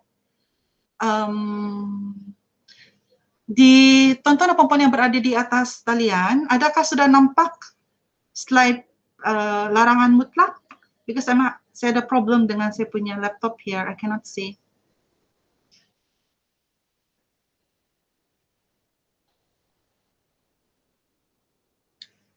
Yang ini setelah bacakan tadi ya, contoh-contoh yang cuai. Alright, menghilangkan harta dan juga untuk seorang pegawai penjila tidak mengambil tindakan tata tertib. Sekarang in my screen saya akan tertera mengenai peraturan-peraturan jenis larangan mutlak yang tidak boleh tidak boleh dilanggar langsung oleh pegawai. Kalau langgar memang kena ambil tindakan.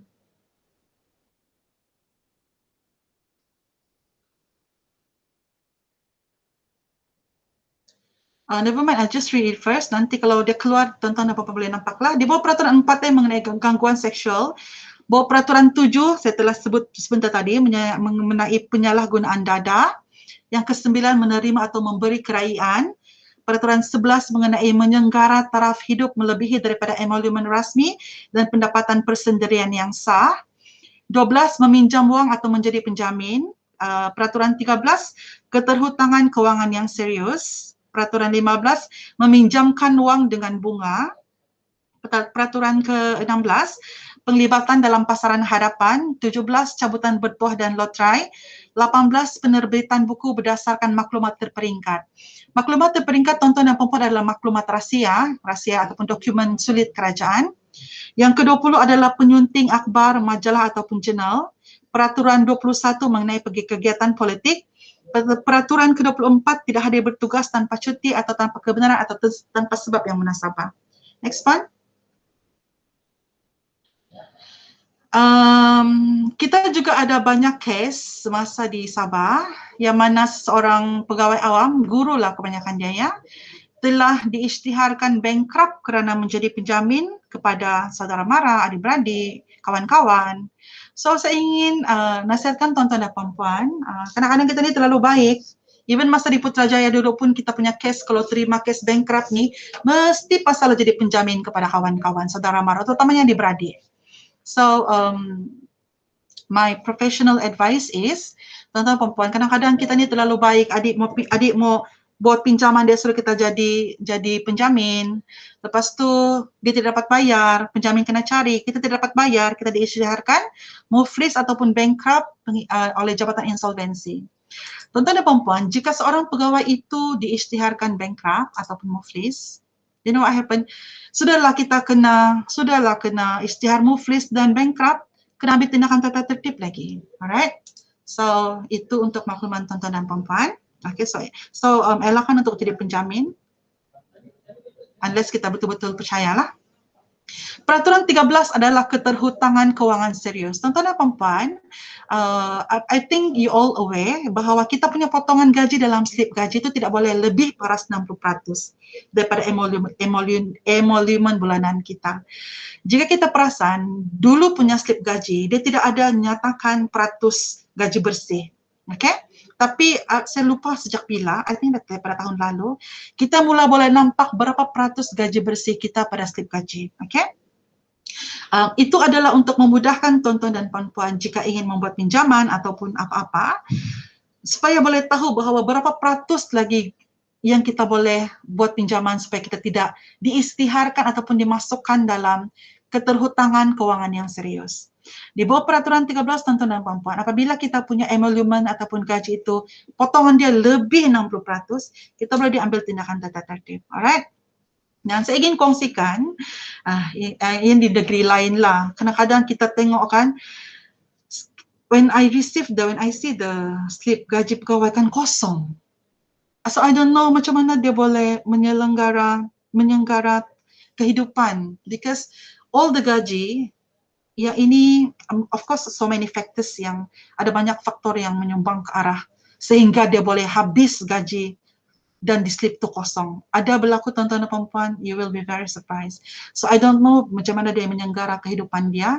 Tapi from your side, if you see pegawai itu dia sudahlah kosong dia punya slip gaji kan, ambil tindakan lagi, you know, if ambil tindakan, ada satu tindakan tu, dia ada dia punya tempoh dia, the penalty period, ataupun kalau mau senang faham tempoh edah dia. Okay, so that's the thing lah. So elakkan untuk berada dalam keterutangan kewangan yang serius, tuan-tuan dan puan-puan ya. Next.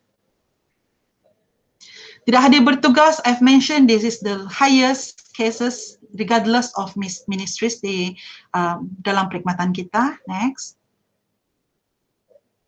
Dan larangan yang dibenarkan. Tadi itu adalah larangan mutlak yang memang tidak boleh dilanggar. Ini adalah larangan yang dibenarkan, tuan-tuan dan puan-puan. Boleh dibuat dengan kebenaran. Next one.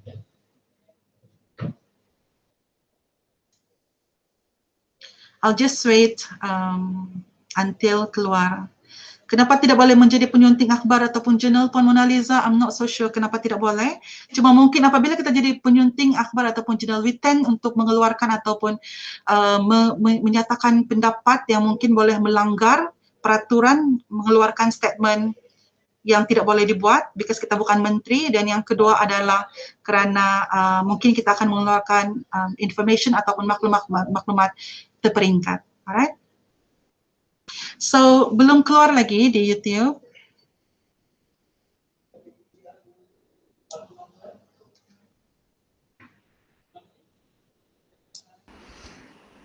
Teruskan saja Puan. Di YouTube tu memang dia akan lambat sikit. Sedikit, alright. So, untuk larangan yang dibenarkan dengan kelulusan, tuan-tuan puan-puan adalah di bawah peraturan 5 iaitu pekerjaan luar. Kita boleh buat pekerjaan luar ya, termasuk perniagaan online. I know so many of us are doing perniagaan online. Kena ada kebenaran ketua jabatan dahulu, tuan-tuan dan puan-puan. Di bawah peraturan 6 mengenai etiket berpakaian, kena ada kelulusan khas daripada KPPA, Ketua Pengarah Perkhidmatan Awam. Peraturan 10 untuk pemunyaan harta, kena ada kelulusan daripada lembaga tata tertib. Ya. Tapi yang ni I never do. Okay, dan kita pun kita tidak adalah pernah terima. 19 pernyataan awam boleh dibuat dengan kebenaran menteri. I've mentioned this, pernyataan awam juga termasuk yang kita tulis di media sosial kita.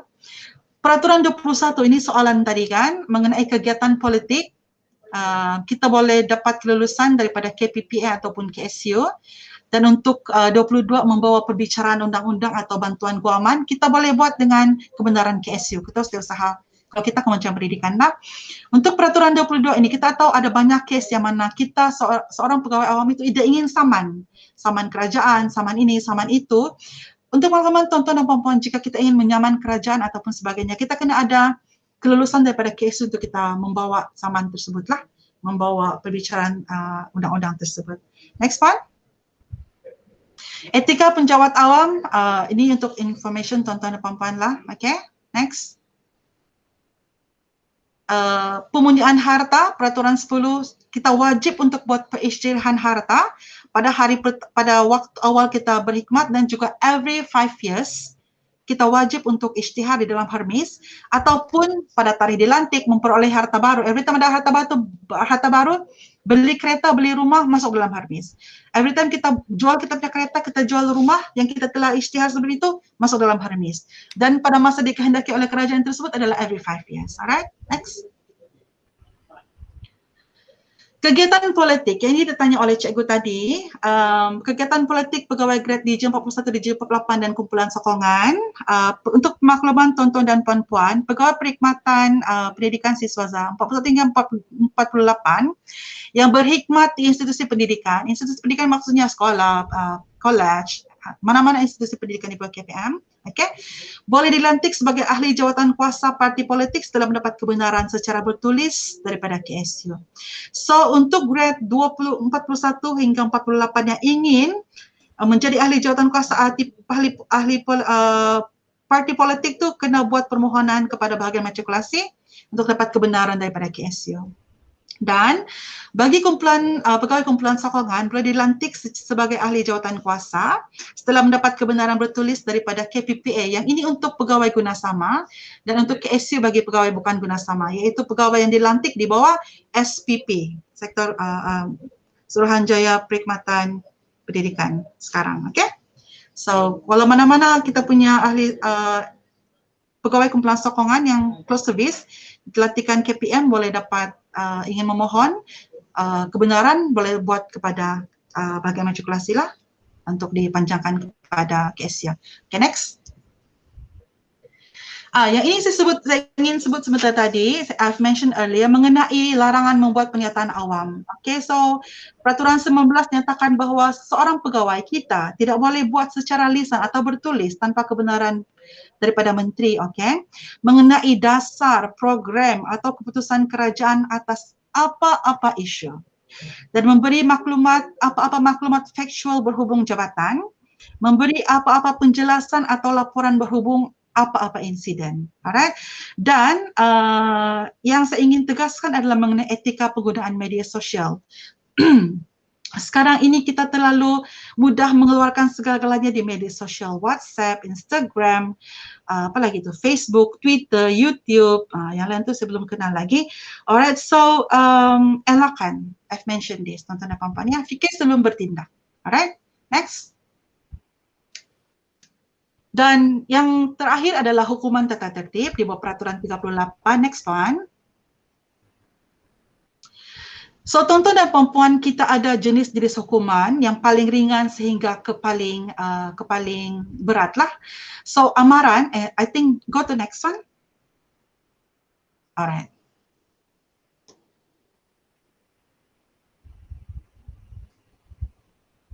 Okay, untuk pengumuman tuan-tuan dan puan-puan, kita ada 7 jenis hukuman.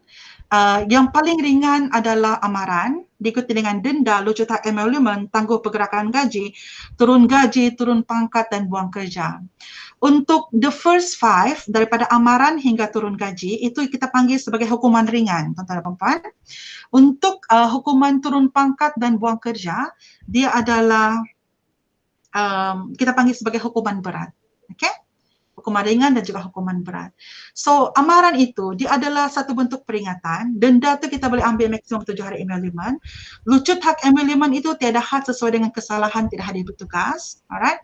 Tangguh pergerakan gaji 3 bulan, 6 bulan, 9 bulan atau 12 bulan. Turun gaji boleh minimum 1 pergerakan gaji selama 12 bulan, maksimum 3 pergerakan gaji selama 36 bulan. Turun pangkat tidak terhad. Cuma turun pangkat, dia kena berada di grade kenaikan pangkat, okay? Di grade kenaikan pangkat, dan juga akhirnya buang kerja tu dikeluarkan dari perkhidmatan awam, okay?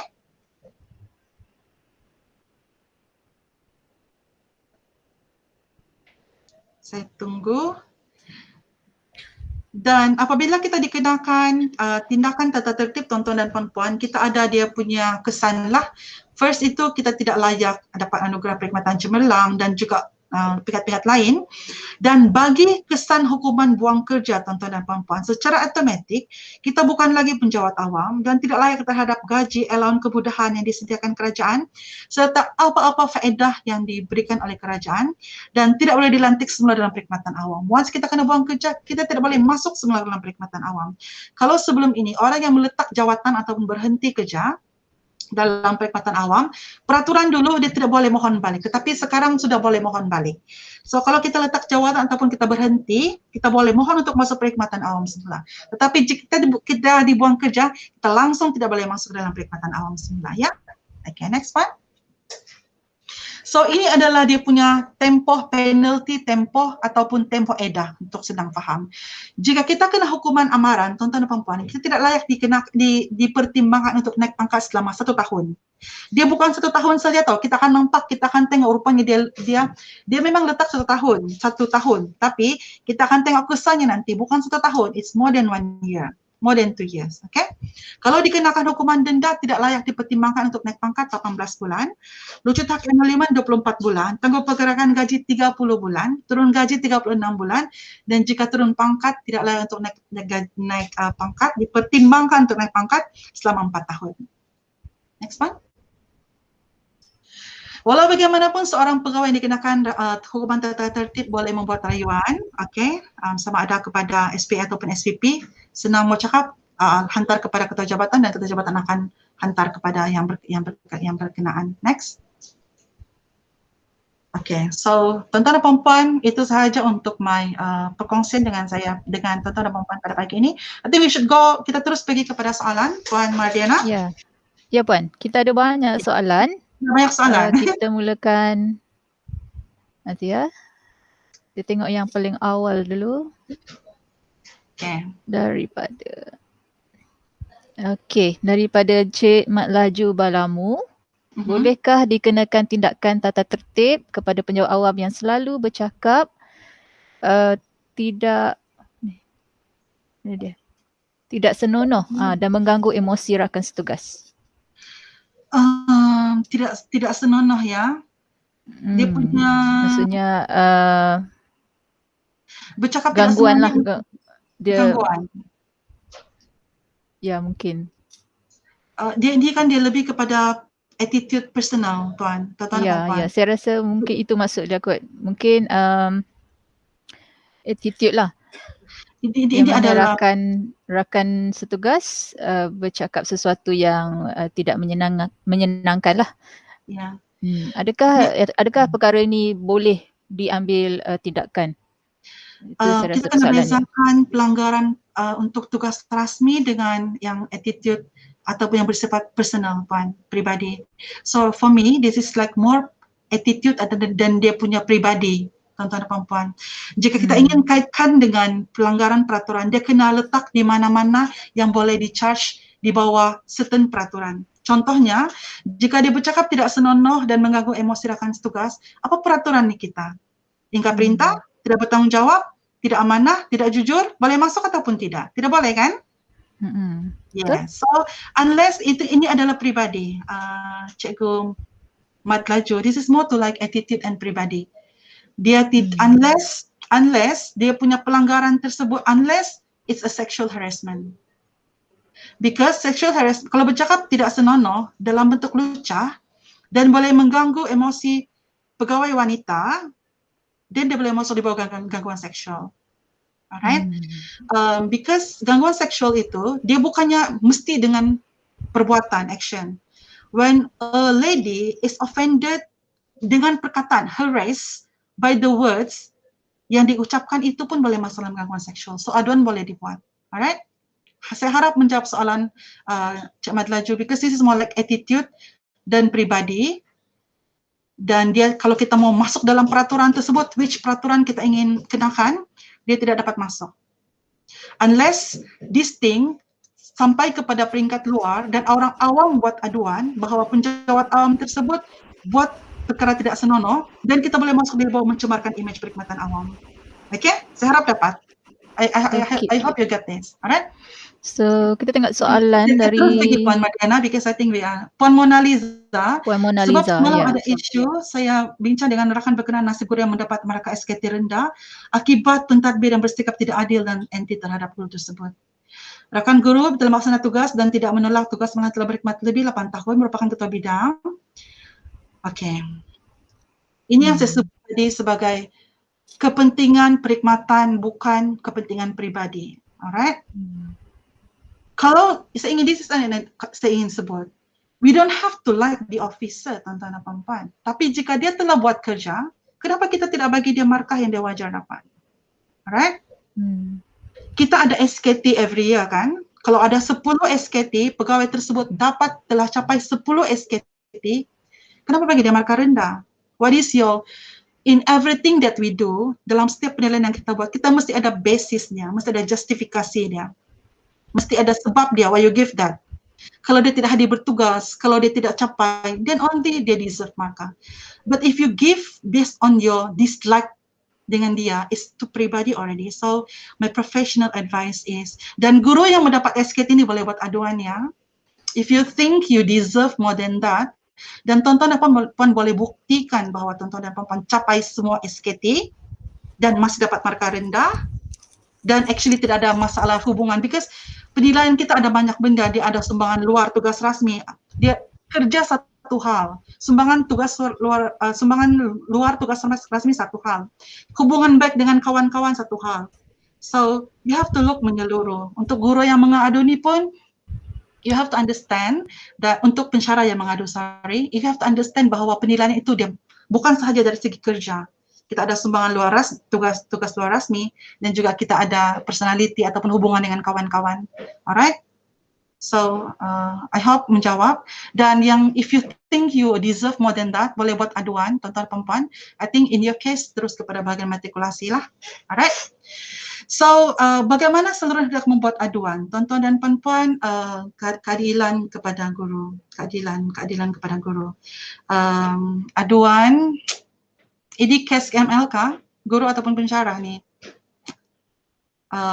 Okay, kalau keadilan, kalau guru saya beranggapan dia adalah sekolah lah, because kalau KML pensyarah kan, if KML you can go straight to bahagian matrikulasi lah. Kalau guru di sekolah, I think you can go to yang lebih tinggi. If you want to make aduan, you go one level higher daripada your, macam kalau pengetua tu kepada jabatan lah, then we have to look, dan jabatan akan tengok juga. Dan satu lagi adalah petitionis, Biro Pengaduan Awam lah. Biro Pengaduan Awam, kadang-kadang kalau kita fikir kita memang tidak ada jalan, you can always go to Biro Pengaduan Awam. Biro Pengaduan Awam dia akan tackle isu dan dia akan bagi kepada jabatan ataupun kementerian yang patut buat. Alright? So kadang-kadang kita tidak guna Biro Pengaduan Awam sedangkan kita ada platform tersebut. Saya harap menjawab Puan Mona Liza. Alright? Kita ada soalan dari Encik Suraya. Puan, macam mana jika keluar negara ketika memang pensyarah itu dalam cuti semester? You have to apply cuti semester kah, cuti apakah, tuan-tuan dan puan-puan. Asalkan memang hendak keluar negara, memang kena apply, dan dia punya tempoh adalah 1 bulan. Kalau bahagian matrikulasi, apply ke KPM kan? KML apply ke KPM ataupun apply ke ketua jabatan. Kalau keluar negara, kamu apply ke, dan tuan-tuan dan puan-puan apply dengan pengarah? Ya, kebiasaannya kami akan buat permohonan melalui pengarah dahulu. Okay, so Puan Suraya, cuti ataupun tidak cuti, that is your another issue. The issue is you have to apply for kelulusan, itu sahaja. Alright? Because walaupun kita cuti semester, pejabat tidak tutup, masih bekerja juga, dan permohonan tersebut boleh diproses. Alright? So asal regardless of cuti ataupun tidak, mesti kena buat permohonan juga. Alright, saya teruskan, tuan-tuan dan puan-puan. Bermaksud perkara 20. Perkara 20, apa perkara 20 tadi ya? Sorry, let me just see. 20 larangan mutlak perkara 20. Penyunting akhbar, okay, I think dia ada soalan di bawah lagi. Menjadi penjamin itu maksudnya jika seseorang pelajar meminta guru menjadi penjamin untuk urusan beasiswa kerana ibu bapa tidak pekerjaan tetap, Tech explains physics. I leave it to you, tuan-tuan perempuan, because I know my parents, ibu bapa saya pun dulu cikgu, dan diorang memang pernah jadi penjamin kepada murid yang memang ibu bapa tidak ada pekerjaan tetap. So I leave it to you to decide. Cuma dalam kita memberi dalam kita menjadi penjamin, I think you should assess the students punya kemampuan ataupun dia punya attitude lah. Because I think as a pensyarah ataupun cikgu, you know your student, dia orang baik ataupun tidak, you know, boleh habis ataupun tidak, adakah dia akan bermasalah ataupun tidak. I think you basically know you have your own judgment. So kalau budak tu yang memang minta maaf saya cakap ini. Kalau budak tu memang nakal, kita tahu dia memang akan ada menimbulkan masalah, janganlah jadi penjamin. Itu sahaja, okay? It comes back to your judgment, okay? Because I know you want to do good and I know you want to help the student. My parents used to do that also. Dan luckily tidak ada pelajar yang bermasalah lah, alright? Kenapa tidak boleh jadi penyunting akhbar atau jurnal? Saya sudah jawab sebentar tadi Puan. Mungkin kadang-kadang dalam kita menyunting tu, kita telah mengeluarkan statement yang tidak boleh dikeluarkan kerana tidak ada kebenaran menteri, ataupun mungkin dalam kita proses menyunting tersebut, kita telah mengeluarkan, memberikan maklumat terperingkat ataupun maklumat sulit kerajaan. Alright? Walau maksudnya elak menjadi penjamin sekalipun, walaupun kesian pelajar. I leave it to you as I said. Kesian pelajar ataupun kesian diri sendiri dulu, and I think you know your student well, alright? Penjamin pelajar berbeza dengan penjamin pinjaman kewangan. Sama juga Cik Muhammad Samsul, because kalau kita jadi penjamin pelajar, kalau student itu dia gagal, kalau dia orang jadi dapat pinjaman ataupun apa, memang penjamin kena cari untuk membayar. Alright, tengok balik akhirnya terma dan terma kontrak tersebut. Alright. Bagaimana kalau jadi saksi kepada penjamin pelajar? Jadi saksi tidak ada masalah tuan-tuan dan puan-puan, tidak terikat dengan keuangan, okay? Kita just jadi saksi because kita adalah pegawai PNP 41 ke atas. Setakat ini okey Puan Madiana, lanjutkan saya. Saya ingin jawab saja dengan pantas berkesan pada banyak soalan. Ya, boleh Puan, teruskan boleh saja. ya, saya teruskan ya. Tidak pernah saya habis lebih daripada 1.5 jam sebelum ni. Penjamin pelajar itu ada risiko tanggungan bayaran balik daripada penjamin tak? Ada, memang ada. Tengok balik dia punya kontrak terma dan kontrak tu. Guru perlukan surat kebenaran JPN untuk keluar kerja luar seperti memberi tuition di universiti. Yes, Puan Florence ataupun Fauzia, kena ada kebenaran pekerjaan luar, okey? Bolehkah penjawat awam menjalankan tugas tuition di luar waktu pejabat? Boleh dengan kebenaran. Tuan-tuan dan puan-puan, kalau kita ada pendapat pekerjaan di luar selain daripada tugas hakiki kita, tugas rasmi kita, yang memberikan kita pulangan pendapat, kita kena mohon untuk kelulusan pekerjaan luar. Tidak kisah pekerjaan itu apa. Jadi guru tuition, kadang-kadang kita buat perniagaan online, sekarang ni macam-macam ni, jual di semua tempat. So you can do that as long as you have kebenaran. Okay? Itu saja. Mohon dengan ketua jabatan. Jika ada pencen, ada lagi kesebahagiaan peraturan integriti pegawai pencen perlu patuhi. Kalau sudah pencen tidak, tuan-tuan dan puan-puan, walau bagaimanapun jika seorang pegawai yang menerima pencen itu dijatuhkan hukuman penjara, that is a different thing. Alright? Okay. Because kalau kita dijatuhkan hukuman penjara, pegawai pencen, pencen tersebut boleh diberhentikan. Okay? Perlu surat kebenaran untuk semua kerja luar. Terima kasih Cik Samsul kerana telah menjawab. Cik Samsul ni timbalan pengarah kan? Betulkah? Cik Samsul timbalan pengarah? Ya, Cik Samsul adalah timbalan pengarah. Terima kasih Cik Samsul telah membantu jawab. Tidak berada di stesen semasa BDR. Jika ada pension, alright. Terima kasih atas jawapan. Ada yang saya tertinggal? Puan, ada yang saya tertinggal? I think I've answered all. Ada yang saya tertinggal? Saya rasa semua sudah dijawab Puan. Okay. Cuma Puan, saya ada soalan. Boleh saya tanya? Boleh. Puan, can you go to the next slide first? Next. Ya, boleh tanya sambil tu you can ask. Saya harap saya telah jawab semua soalan. Puan Mona Lisa sama-sama Puan. Every son calls his father in words and in deed. Saya ingin sampaikan bahawa jadilah contoh yang baik kepada anak-anak kita. Alright, next. Penerangan yang sangat jelas. Thank you very much. I hope you learn something from me. Next, Puan. Bekerja itu ibadah. Okay, Puan tanya. sorry, Puan Madiana. Okay, Puan.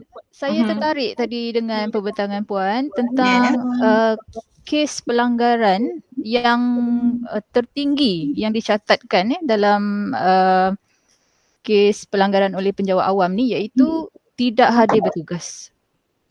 Pada pandangan Puan, apakah yang mendorong kepada perkara ni berlaku? Tidak hadir bertugas. Kerana kalau kita lihat penjawat awam ni adalah kaki tangan yang saya rasa tak ada masalah dengan gaji. Kita every month dapat gaji. Tak ada, saya rasa kesan terhadap pandemik lah especially. Tidaklah ketara. Jadi apa puncanya sebenarnya? Puan Madina sudah jawab tadi. Puan cakap kita tidak ada masalah gaji. So actually it all comes to diri sendiri. See? Because sometimes kita also tidak faham. You know, when I was in Putrajaya, bertugas di jaga counter. Saya pernah jadi pegawai counter which I have to jaga, you know, if counter, kalau perkhidmatan kita adalah perkhidmatan counter. Ada 10 counter, you want all the 10 untuk datang. Tapi my gosh, kita akan dapat macam-macam alasan yang sometimes you don't get it and then kita become frustrated because actually diorang jaga counter saja bukan juga susah sangat pun, you know, but diorang bagi macam-macam alasan. So for me, my personal opinion Puan, it all comes from diri sendiri lah. It all comes from daripada attitude sendiri. Because if you want to do something, kita boleh buat. If you don't to do something, you give thousands of excuses. Okay? So I think it comes to balik kepada diri sendiri lah.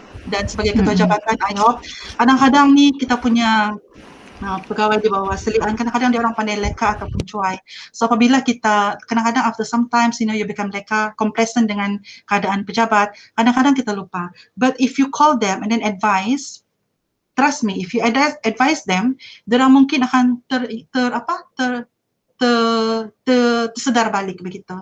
And then you have to bagi tahu lah macam apakah kesan dia jika keadaan ini berterusan. Alright, saya harap menjawab Puan. Thanks so much for the info dan juga okay. Ya, terima kasih Puan ya atas jawapan tadi. Okey. Online pun kena mohon kebenaran, yes Puan Pulsina. Online manual, as long as kita buat pekerjaan luar, as long as kita ada pendapatan luar, kita kena mohon kebenaran ya. Ada soalan lain?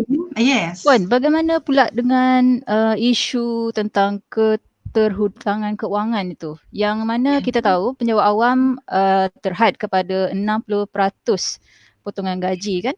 Jadi adakah perkara ini kita especially dari pihak bank lah, sebab mereka yang memberi pinjaman kan, kita ni mohon saja kan? So adakah pihak bank itu dia maklumat itu synchronize, maksudnya dia macam dia maklum lah yang penjawat awam ini terhad kepada 60% potongan sahaja. Sebab saya tengok sekarang ni macam mudah sangat nak buat pinjaman dan sebagainya kan. Let me tell you about bank. Bank selagi dia orang kalau boleh 100% pun dia orang mau. Because apabila orang pinjam dia orang akan untung, betul? Ya, bank they don't care on that side. Because for them it's profit, it's business. Yang perlu pantau tuan-tuan dan puan-puan adalah pegawai yang, because kalau kita ingin membuat pinjaman, kita isi satu borang kan?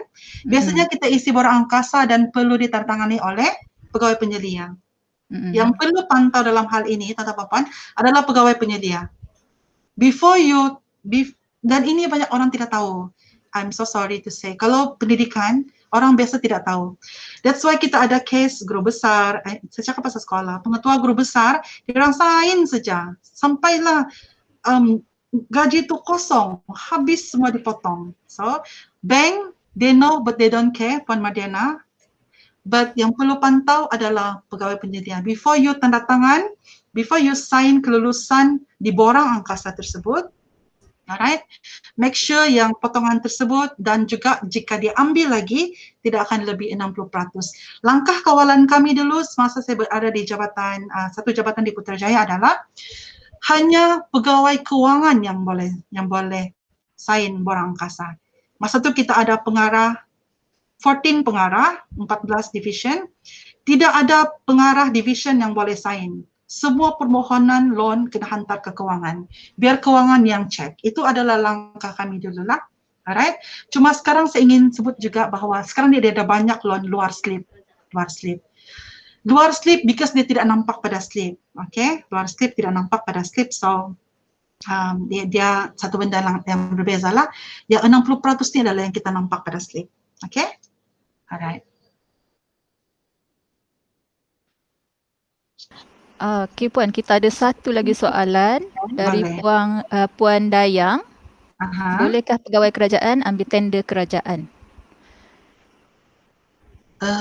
Boleh kalau dia bukan, first dia kena ada kebenaran dulu buat pekerjaan luar, okay? Itu satu. Kedua, boleh kalau bukan di tempat sendiri.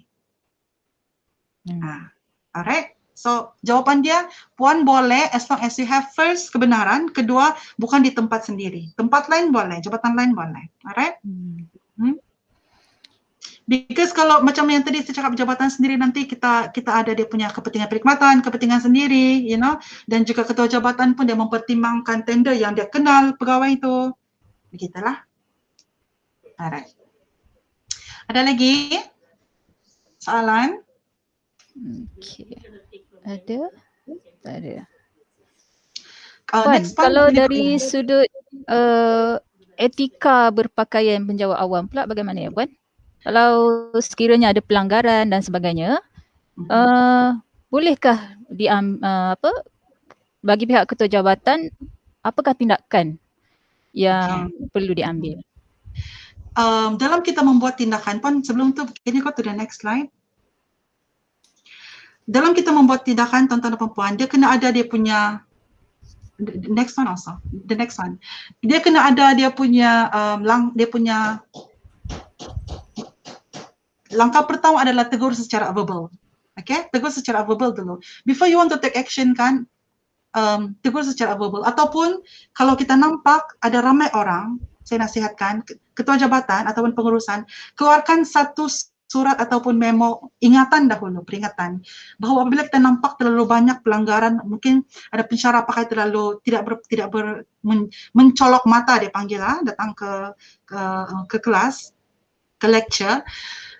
First keluarkan satu blanket peringatan dahulu kepada semua, dan jika masih berlaku, panggil orang yang tu, tegur secara direct lagi. Jika masih berlaku lagi, then only you take action. Okay? So kita anggap dia sebagai tidak ingkar perintah. So kita sudah keluarkan satu peringatan, keluarkan satu garis ialah peringatan, and then you already call her or him, sudah remind sekali lagi, masih tidak juga. And if you want like betul-betul jika dari technical, kita keluarkan satu surat khas untuk dia, untuk pegawai yang kita memang telah tegur secara verbal, tapi masih sekali lagi dengan dia, jika masih berlaku, dan only kita ambil tindakan. So, government ini terlalu lenient dan terlalu banyak pertimbangan. Kita bagi peluang. Jika setelah semua peluang tersebut masih tidak diambil kira oleh pegawai, dan only kita ambil tindakan lapan, mungkin itu langkah terakhir. Tindakan tata tertib, tuan-tuan dan puan adalah langkah terakhir kita. Alright? Okay, terima kasih Puan atas jawapan itu tadi. Sama-sama. So, tuan-tuan dan puan yang berada di talian, this is my email. Sometimes if you call mungkin tidak dapat, but I always reply to emails. If you have if you have like aduan ataupun pertanyaan yang ingin mendapat penjelasan lanjut, you don't want to put in the chat, you can always email me and I always reply to email. Alright? Puan, saya nak tambah sikit tadi. Boleh. Tentang etika tadi kan, sekiranya ketua jabatan telah memberi peringatan, memo, okey, kemudiannya tiada tindakan perubahan dan susulannya dengan surat lah. Okey, adakah contohnya macam surat lah, surat tunjuk sebab ke kan, macam itulah lebih kurang. Adakah ia efek memberi kesan kepada perkhidmatan ataupun fail perkhidmatan pegawai tersebut? Surat tunjuk dia kena faham hukuman ataupun teguran pentadbiran yang ini tidak digalakkan. Surat tunjuk sebab, tuan-tuan dan puan-puan, adalah satu surat yang dikeluarkan oleh ketua jabatan untuk dia faham kenapa kita tidak mau buat ataupun ikut, dan kita beri penjelasan.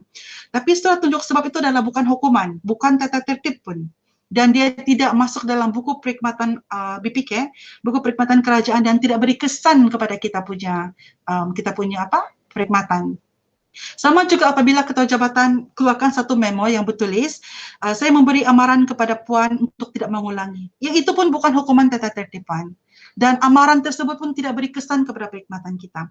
Hukuman tata tertib ini yang beri kesan adalah apabila kita bawa kepada bahagian matrikulasi untuk diambil tindakan tata tertib, dan bahagian matrikulasi sampaikan kepada unit integriti. Unit integriti bawa kepada lembaga tata tertib. Lembaga tata tertib bersidang, keluarkan surat pertuduhan, keluarkan surat keputusan. Itu proses dia. Okay? Surat tunjuk sebab, surat amaran pentadbiran itu bukan hukuman tata tertib dan tidak beri kesan kepada perkhidmatan kita. It's a totally different thing, Puan. Saya harap tuan-tuan dan puan jelas, hukuman tata tertib itu lembaga tata tertib perlu bersidang. Unit integriti perlu bersidang. Kena ada surat pertuduhan. Dia macam it's a mini court, mahkamah kecil. Okay? Dan orang kena bagi dia punya penjelasan. Dia kena ada prima facie, dia kena ada penentuan kes, dia kena ada prima facie, dia kena ada pertuduhan, dia kena ada jawab, dia kena memberi jawapan dia, then only hukuman itu dibuat. It's a mini court, ya. Alright? Terima kasih atas jawapan tadi. Saya rasa jelaslah tu. Jadi, okey, kita tengok dulu ada soalan lagi tak? Okay, so nampaknya macam dah tak ada soalan. So, saya rasa kita sudah sampai ke penghujung siaran. Okay. Okey, jadi saya ucapkan terima kasih kepada penceramah jemputan kita pada pagi ini, Puan Cornelia Grace Gordon, di atas ceramah dan perkongsian sebentar tadi. Jadi semoga semua ilmu yang disampaikan dapat memberi manfaat kepada seluruh warga Kolej Matrikulasi Labuan khususnya dalam pembudayaan amalan integriti yang mampu melahirkan warga kerja yang lebih efisien, produktif dan beretika serta mampu mewujudkan mekanisme kawalan bagi memastikan peraturan dan dasar yang ditetapkan dipatuhi. Jadi sebelum menamatkan kursus kita pada pagi ini, sekali lagi saya mewakili pihak penganjur memohon maaf seandainya terdapat sebarang kesilapan di sepanjang program ini berlangsung. Jadi sebelum mengundurkan diri, izinkan saya pendengarkan bingkisan ini. Azam dan berjanjilah seikhlas hati. Sukalah, berbahagialah kerja ini. Buat pilihan pada diri. Pilihan benar, kejayaan menanti. Jika tersalah, kegagalan menemani. Wahai si pekerja, kuatkan diri. Usah gusar, gundah, tidak puas hati. Sekembalinya ke halaman asal nanti, Yang Maha Esa pasti tepati janji. Keadilan Maha Adil diberi, tidak terkurang terlebih sedikit inci. Semua duka cita akan diubati, tika itu tiada lagi kepedihan dirasai, hanya nikmat yang tiada ditandingi. Sekian, wabillahi taufik wa hidayah. Wassalamualaikum warahmatullahi wabarakatuh. Terima kasih semua.